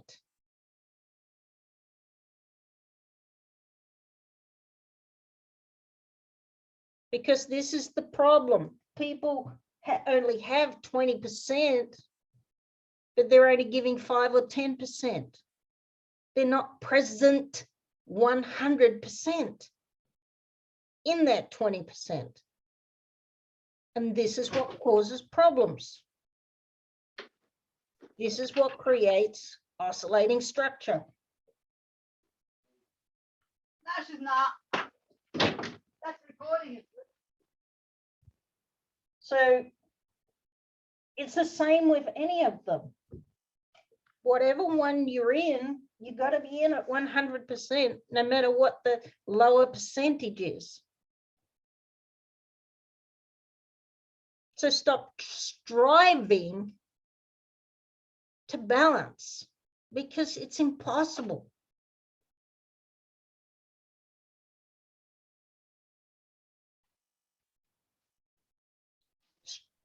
Just aim for harmony and flow. When you create that harmony, everything is just easy. It flows. Life is good.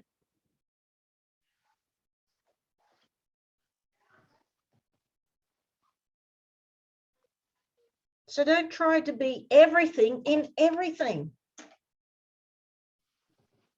because that's when you're creating stress and anxiety, overwhelm, fear.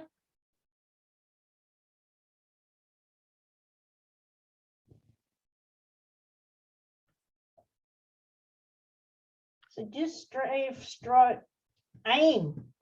Don't even strive for it, just aim for it. Striving is just another way of problem solving. Trying to be perfect in everything. Remember, we're perfectly imperfect just as we are. And there's always another level to perfection.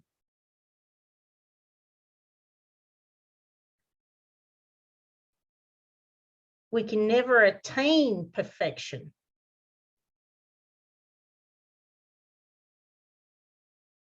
Because as soon as we get to one level, there's always a next level and a next level, and it's the next level. And that's why athletes burn out, because they're always striving for that perfection and they can never reach it.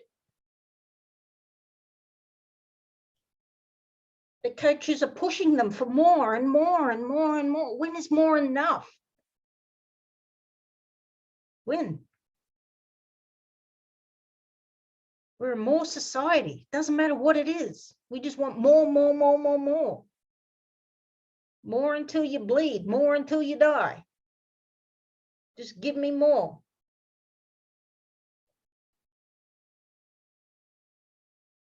So learn how to just aim to be present wherever you are.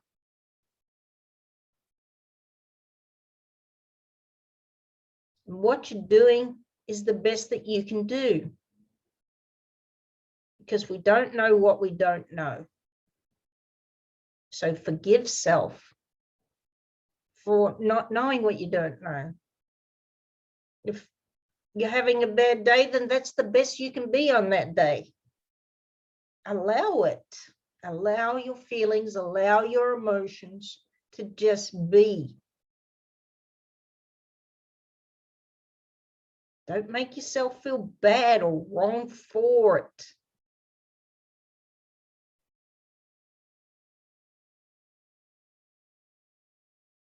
Because that's when you're staying stuck. I'm not good enough. I'm not enough.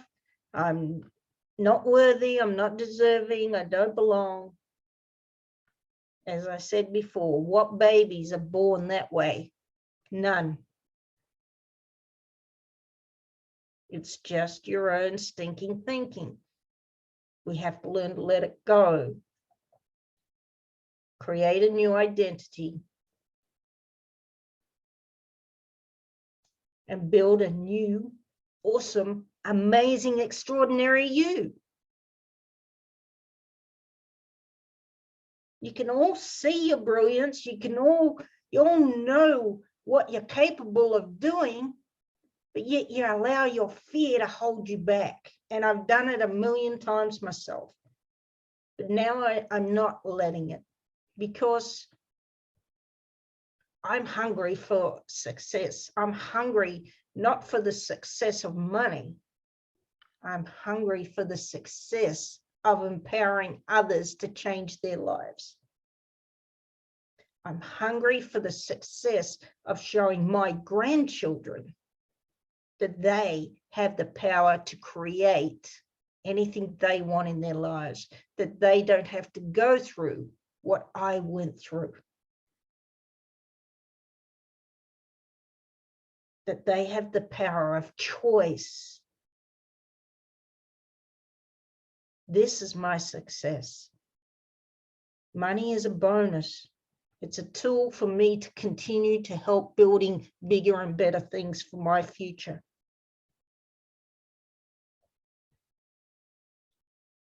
We all need money. We all deserve money. And we all should have money. So don't ever think you're not deserving or not worthy or anything like that, because you are. We were born rich,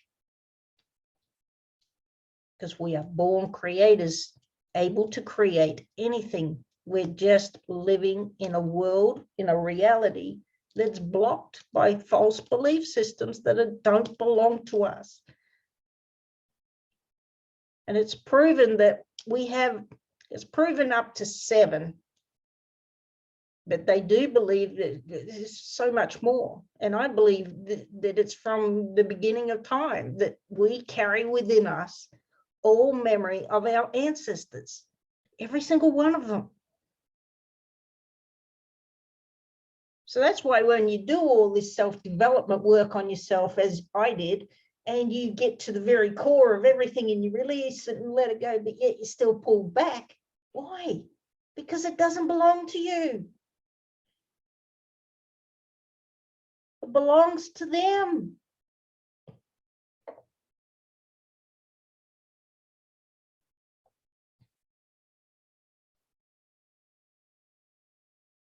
I have a client who is African American, and I did a recode on him just a few weeks ago, and what came up to me was like, wow.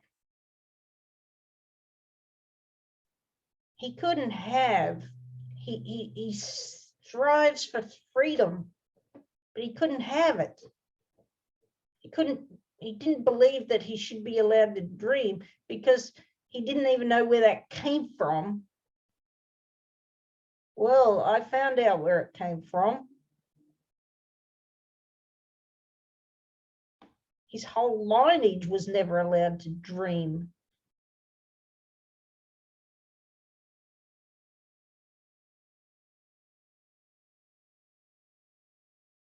It was a huge, huge, huge breakthrough for him to understand that. And this is how our ancestry works. It's embedded in our DNA.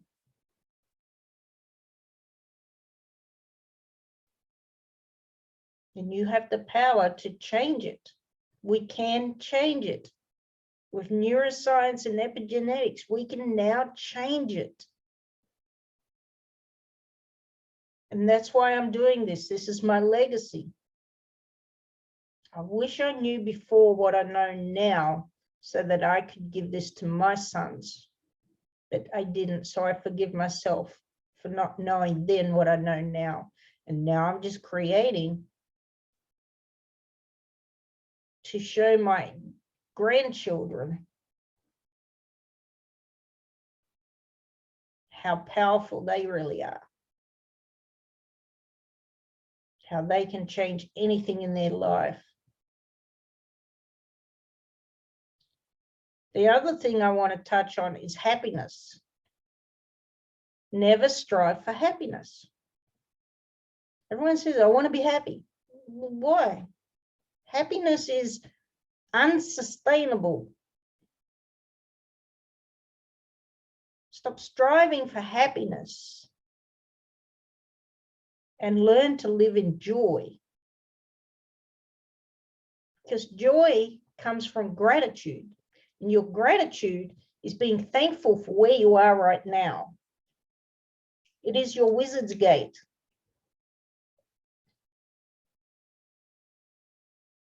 Understanding that everything that you have right now is good enough. And it is not, as your future is not better than now. Your now must equal your future and marry them together. They're both the same. Not better when, it's same now. So when you get to your future, it's still the same. You just want more. We're allowed to want more, but as long as we accept that what we have now is enough. So live in joy, because joy stays forever. Even when things go bad, when things go wrong, joy is always there inside of us.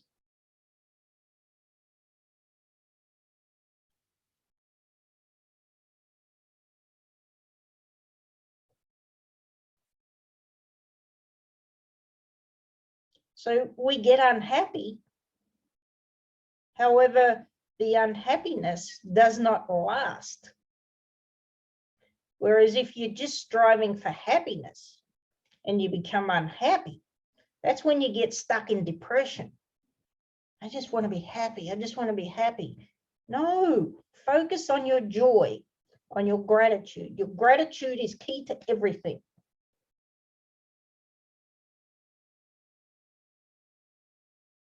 It's why I see a lot of the coaches not moving forward, because they're not living in gratitude.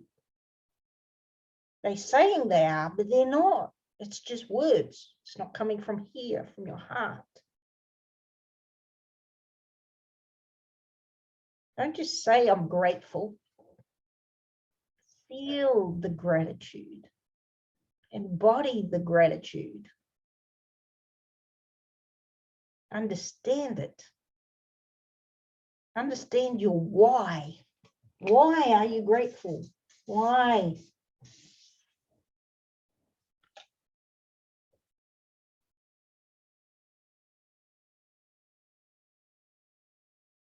Really get to understand that and put that in with your gratitude sentence, and it changes the dynamics of it. You know, when I was in Egypt, my students would always say to me, Miss Leanne, how do you stand living here? Why are you here? How do you stay here? It's really bad here. Australia's so much better. It's like, yes, it is. However, I chose to be here. I was walking in rubbish up to my ankles. There's dirty smells everywhere. There's rubbish everywhere. The buildings are dilapidated. There's a lot of unhappy people there. Nothing to do with the religion and everything to do with culture and government.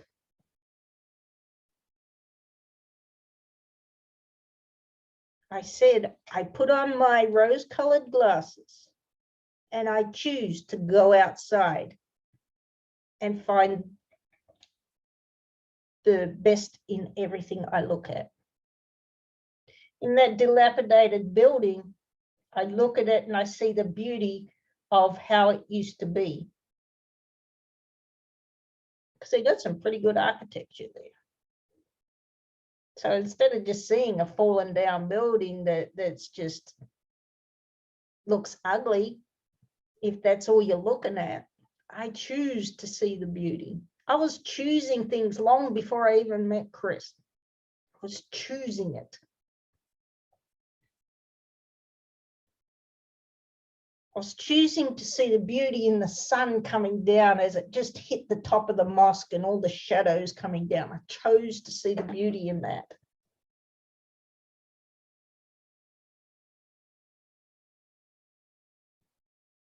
I chose to see the beauty in their community of being one hand, something we don't have here in the West.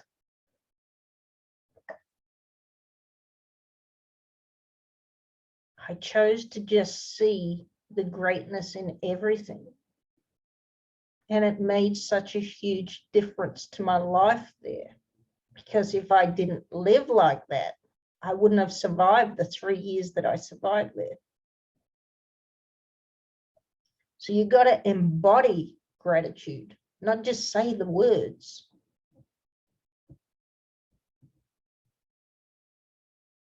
Because words are easy to say and they're empty. Your actions speak louder than your words. So embody gratitude with your heart, with your soul. And then you will have joy. So that when you lose happiness, you're still grateful and you're still thankful for what you have right now. Because the truth is we always seek to destroy happiness anyway. If you watch Brené Brown, she actually describes it as foreboding joy. It's like we're so excited to go on a plane when we want to travel. We're really hyped up and we're excited. But as soon as we get on that plane, what do? Oh my God, what if it crashes? What if it falls out the sky? What if the engine stops? We start surmising in our own minds of all the problems, and we bring all this doom and gloom on, and where's all our happiness gone? It's just gone. Or we're standing over the top of our child when they're sleeping and we're just so filled with love and compassion for them and happiness that they're in our lives, and then we start thinking, oh, I don't know what I'd do if something ever happened to you. So we're always destroying our own happiness in the moment. So don't strive for happiness. Aim for joy, the gratitude. And you find the peace and love and thankfulness. And your whole body will just glow because your soul feels it.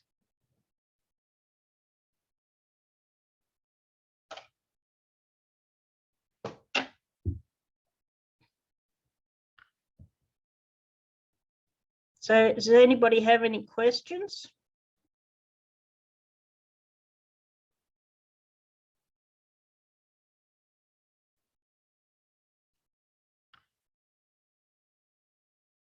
Everyone gone to sleep? Did I put everybody to sleep?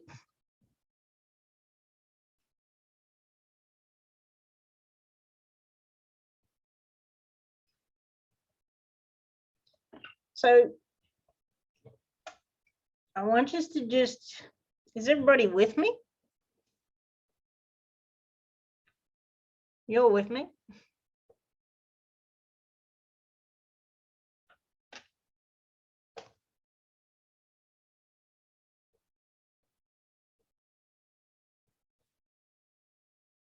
So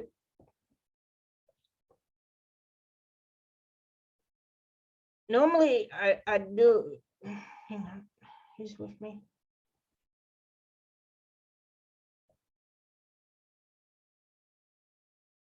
Okay, Jane.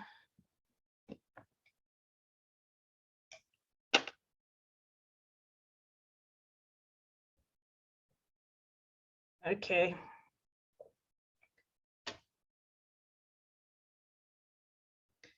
So instead of doing a recode, I think I'm just going to do a magnetic alignment and get you set up.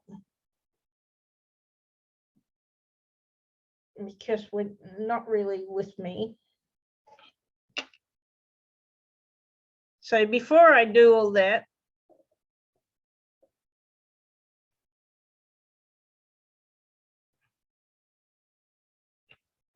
I want you to just think about where you are right now.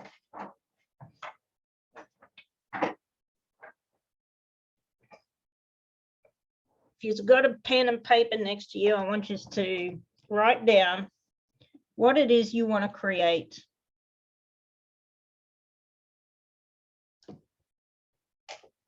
What is the one thing that you would truly love?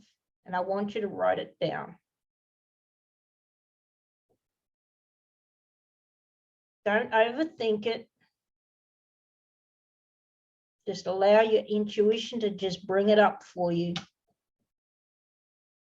What do you want to create?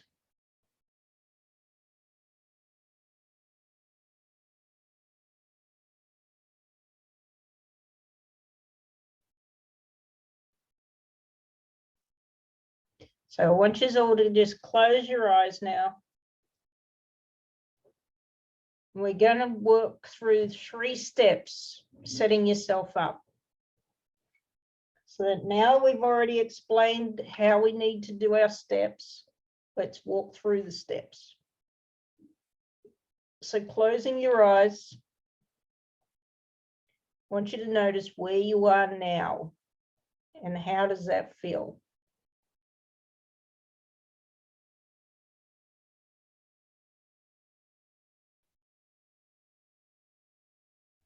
And just close your eyes and I want you to just start breathing. Just relax the body, relaxing your feet.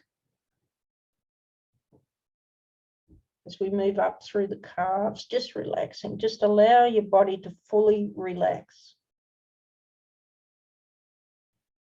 And just take some deep breaths. Breathe in for 4. Hold it for 4. Breathe out for 4.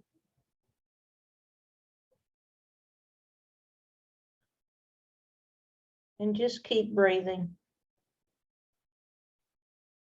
as we come up through the backs of the legs, under the buttocks. as you just mold yourself into the chair more.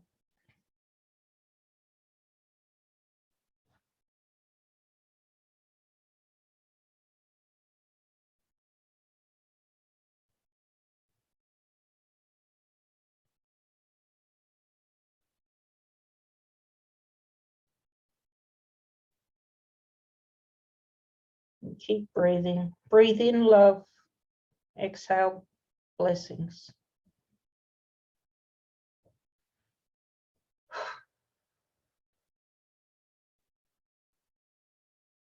Just allowing your shoulders to drop as we come up through the neck.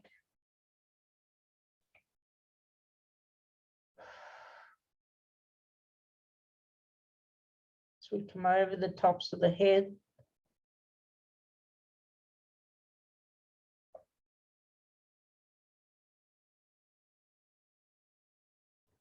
Down through the face.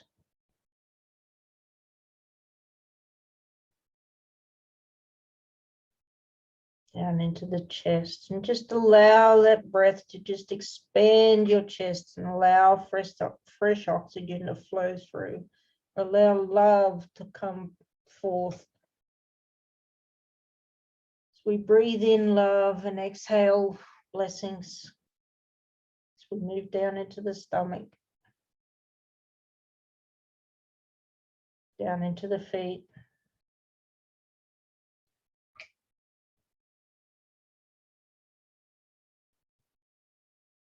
And I want you to just pull up that image of what it is you want to create. Where are you now? And where do you want to go?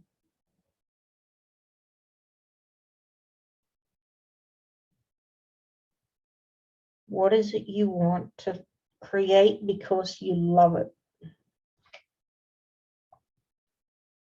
Not to solve a problem, just because you love it.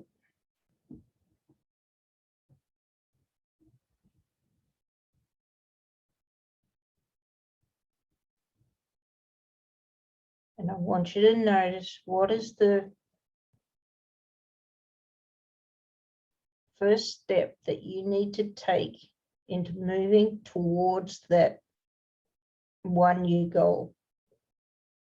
We've already gone through the steps before, so let's step it out in our mind. What is that first step?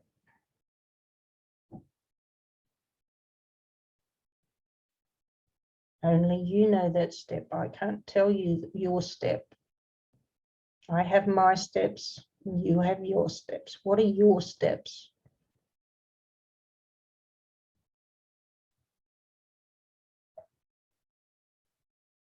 What's the very first thing that you need to do?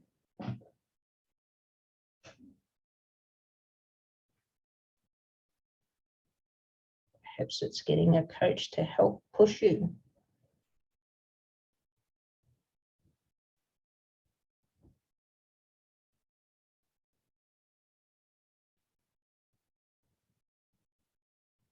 Perhaps it's cutting sugar out of your diet.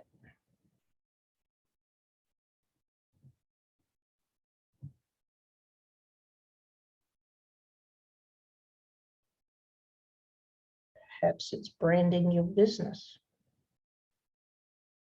Perhaps it's setting up a web page. Whatever it is, what is your very first step you need to do to create whatever it is that you want? And I want you to take that step. See it in your mind of you visually taking that step.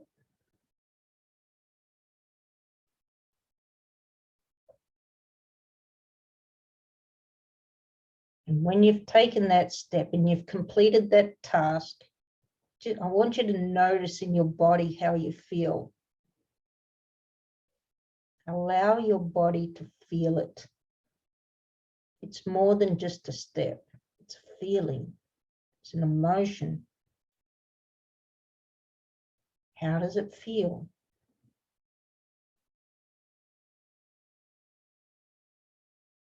You've achieved that first month step.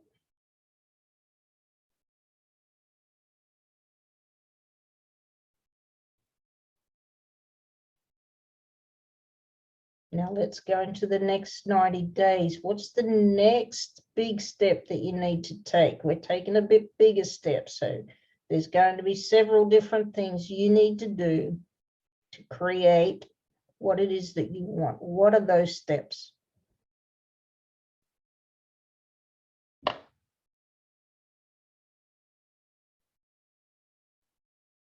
And just keep breathing.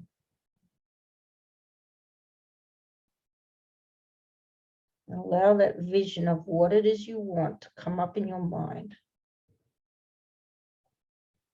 Don't fight it, don't resist it, don't overthink it. Just allow your intuition to just let it come. Your intuition knows everything. It knows what you have to do. Let go of the fear and take the next step.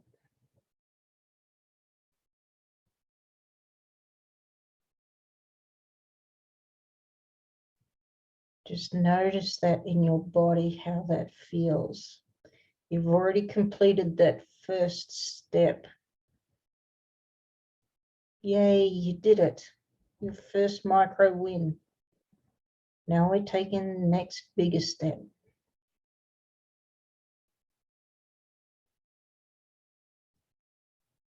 And notice everything you've got to do and how you have achieved every step along that.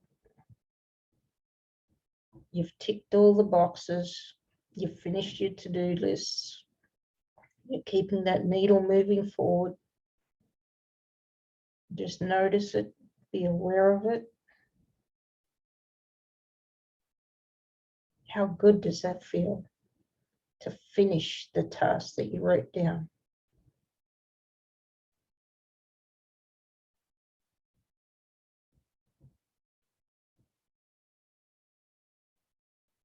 And when you finish that step, I want you to look back at the step before and notice how far you've come.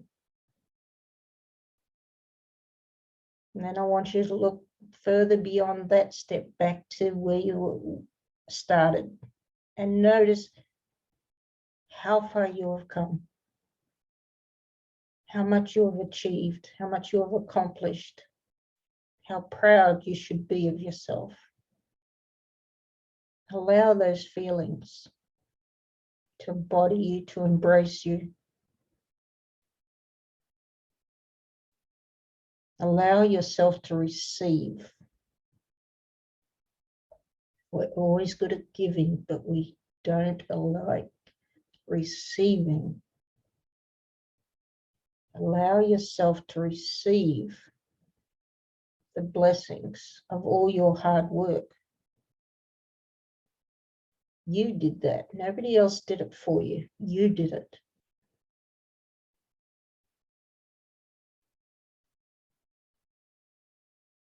One step, two steps. Now we're heading into that last year. What do you have to do to go from the 90 days to your 1 year?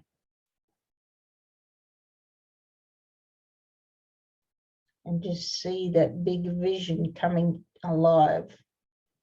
It's happening. You've been integrous to self. You've followed through on everything you had to do. You achieved everything. And it's been effortless. It's flowing. Life is flowing for you.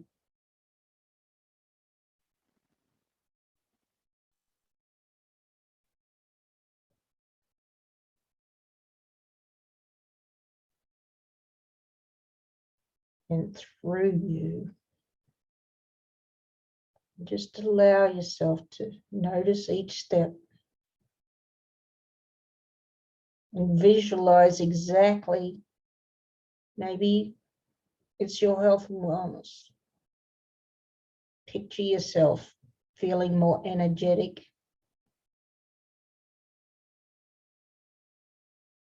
feeling sexier, loving your body, loving self, respecting self, or perhaps it's a business and you've got clients coming in. You're so booked out, you can't keep up. The money's just rolling in. So now you can afford that house on the beach or the lake or the mountain, wherever it is.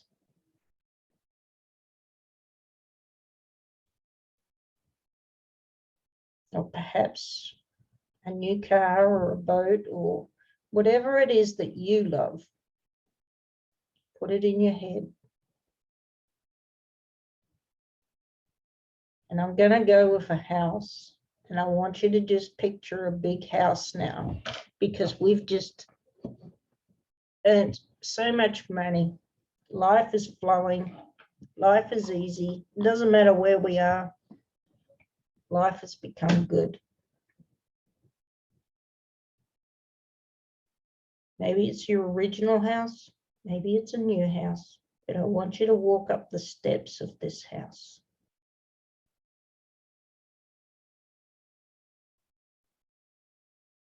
And I want you to open the doors.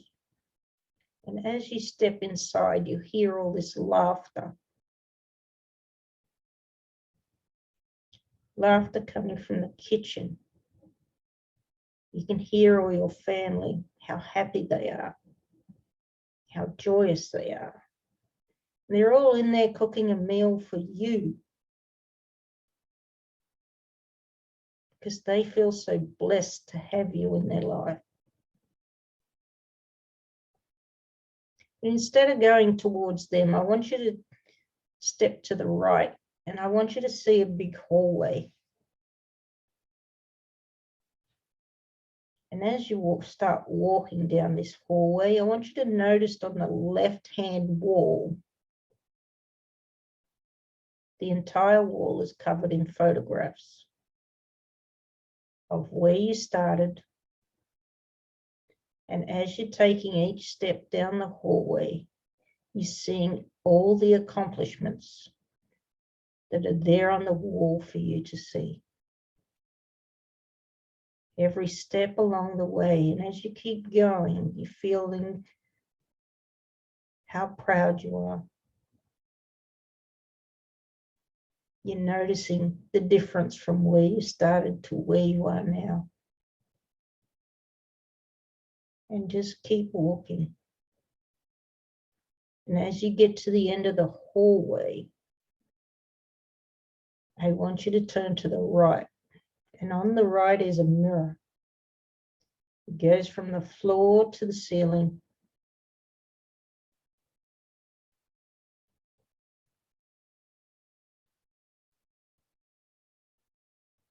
And I want you to just look at yourself. Really look into your own eyes. And just notice you. And allow and receive all that love, all those accomplishments, all your effort to shine through, and thank yourself. Thank yourself for never giving up on you. Thank yourself for believing in you. Thank yourself for trusting in you. And thank yourself for taking the action that you needed to take and stepping outside of your comfort zone, even when it was hard.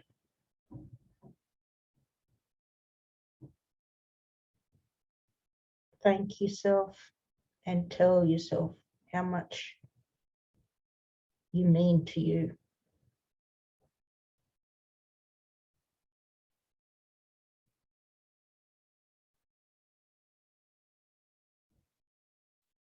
How much you love you, appreciate you, value you, respect you, support you, validate you, because you don't need anybody else's validation but your own.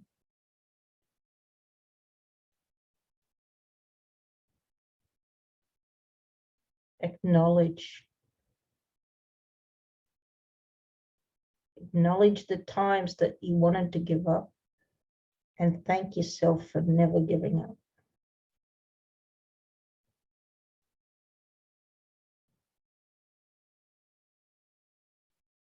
Acknowledge the greatness of who you have become, the brilliance of who you have become, because you are now it. You are a predominant creative force in your life. Be proud of yourself. Be truthful to yourself. Authentic.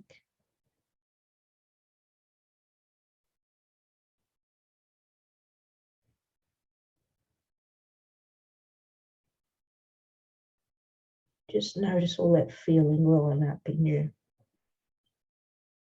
Allow your body to feel it, to embody it, to embrace it, because this is the new you.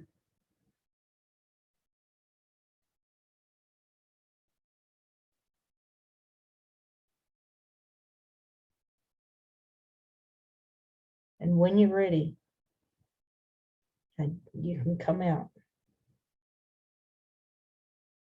And I just want to hear some feedback of what you thought of that. So just type in the chat box.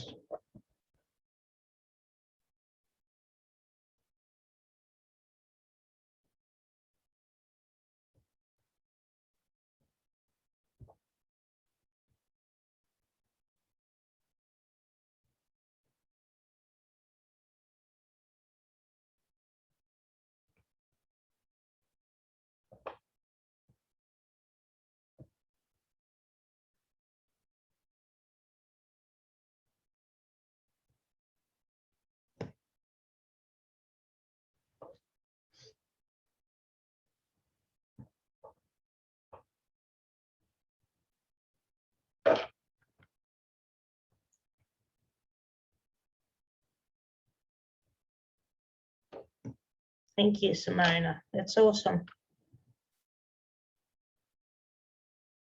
Anybody else there?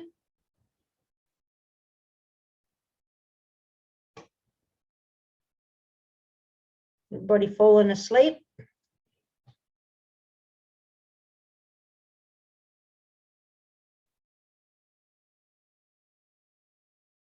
Awesome, Jane. Loving that.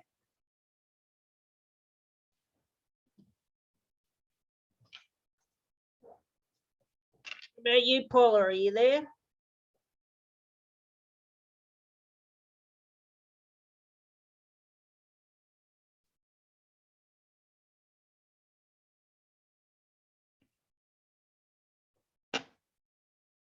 This is how we choose to be it. How we retrain ourselves to be it by feeling it, by being it. Taking those action steps and knowing that you are it.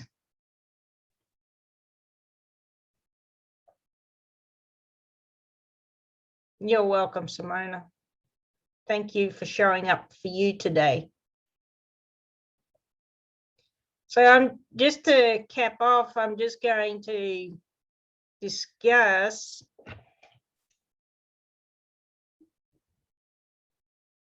my packages, because this is what it's all about. It's about helping others, empowering others. And I just want to say who this is not for. This is not for anyone that's happy living in a mediocre, unfulfilling relationship and enjoys settling for less than they deserve and doesn't wish to add value to their lives. Anyone who doesn't wish to elevate and change to create more joy and happiness and harmony in their lives. Anyone not willing to remove their mask to be seen and open themselves to vulnerability, truth, and integrity, to live an authentic life.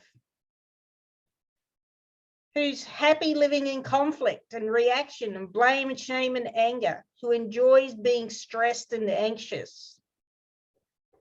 Also, anyone not willing to do the recodes and the goal-setting homework on a consistent basis to stay in aligned action, not being accountable to self. Because the truth is, I only work with people who are willing to do the work. I only work with people who are 100% committed to themselves, to transforming their own lives. Simona is already a client of mine, and she has been doing amazing work for herself. I can only guide her, but she is the one doing the work. And I'm so proud of you, Simona, from where you were to where you are now. So thank you for showing up for you. So are you ready to all that holds you back in attracting what you desire? Because really, it will be the best decision that you ever make. There's only one you and one life. And now is all there is. We have to stop waiting for tomorrow, because tomorrow never comes. So this is what you will get if you work with me. I'm offering today a one-off special deal. Like, this is very, very special. It's 12 weeks. Sorry, this is 6. I actually forgot to do that. It's actually a 6-week program. So you'll get 6 weekly recode sessions, 6 perfect love, imperfect relationship sessions, 6 guided meditations. You'll get a heart roadmap goal book where I'll teach you how to set all your goals and how to get in alignment with them. You'll get the perfect love, imperfect relationship workbook. 7 steps to, you'll get 2 of my free books. Well, you get 3, but 2 are 7 steps to a healthy relationship. 1 is for her and 1 is for him, valued at $98. Plus you'll get a emotional awareness ebook with just a few tips on how to become emotionally intelligent. Plus you'll get invited into my private Facebook community, totally free. So the value of this is $8,955. Today I'm offering it for $999, 6 weeks. If you pay in full, $999. Plus, if you pay in full, you receive my upcoming 2-day event for free, which is valued at basically $1,500. If you wanted to pay per week, it's $190 per week for the 6 weeks. So it's a 6-week journey of self-discovery. This is just my mini package, one-off for today, for you only. It's only up for 24 hours. So once the 24 hours is up, it will be gone. So let me ask you, are you and your future worth the investment today? And how would it feel if you remain the same? Because in the end, we only regret the chances we didn't take to live the life of our dreams. So if anybody is wanting to work with me, just reach out via a direct message and I'll send you links. So is everybody happy with today? Awesome, Simona.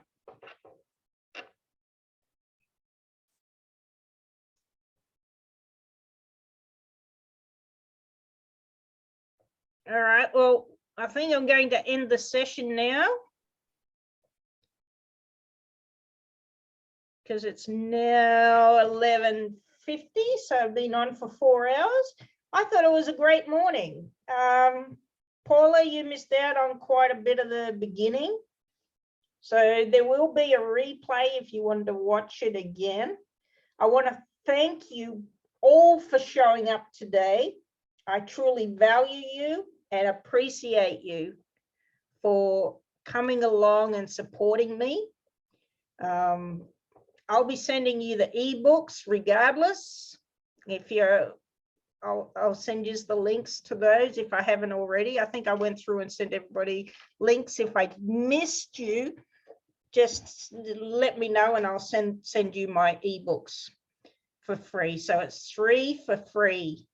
My gift to you for all of your support. So much love from me to you. Have an awesome weekend. Thanks, everyone.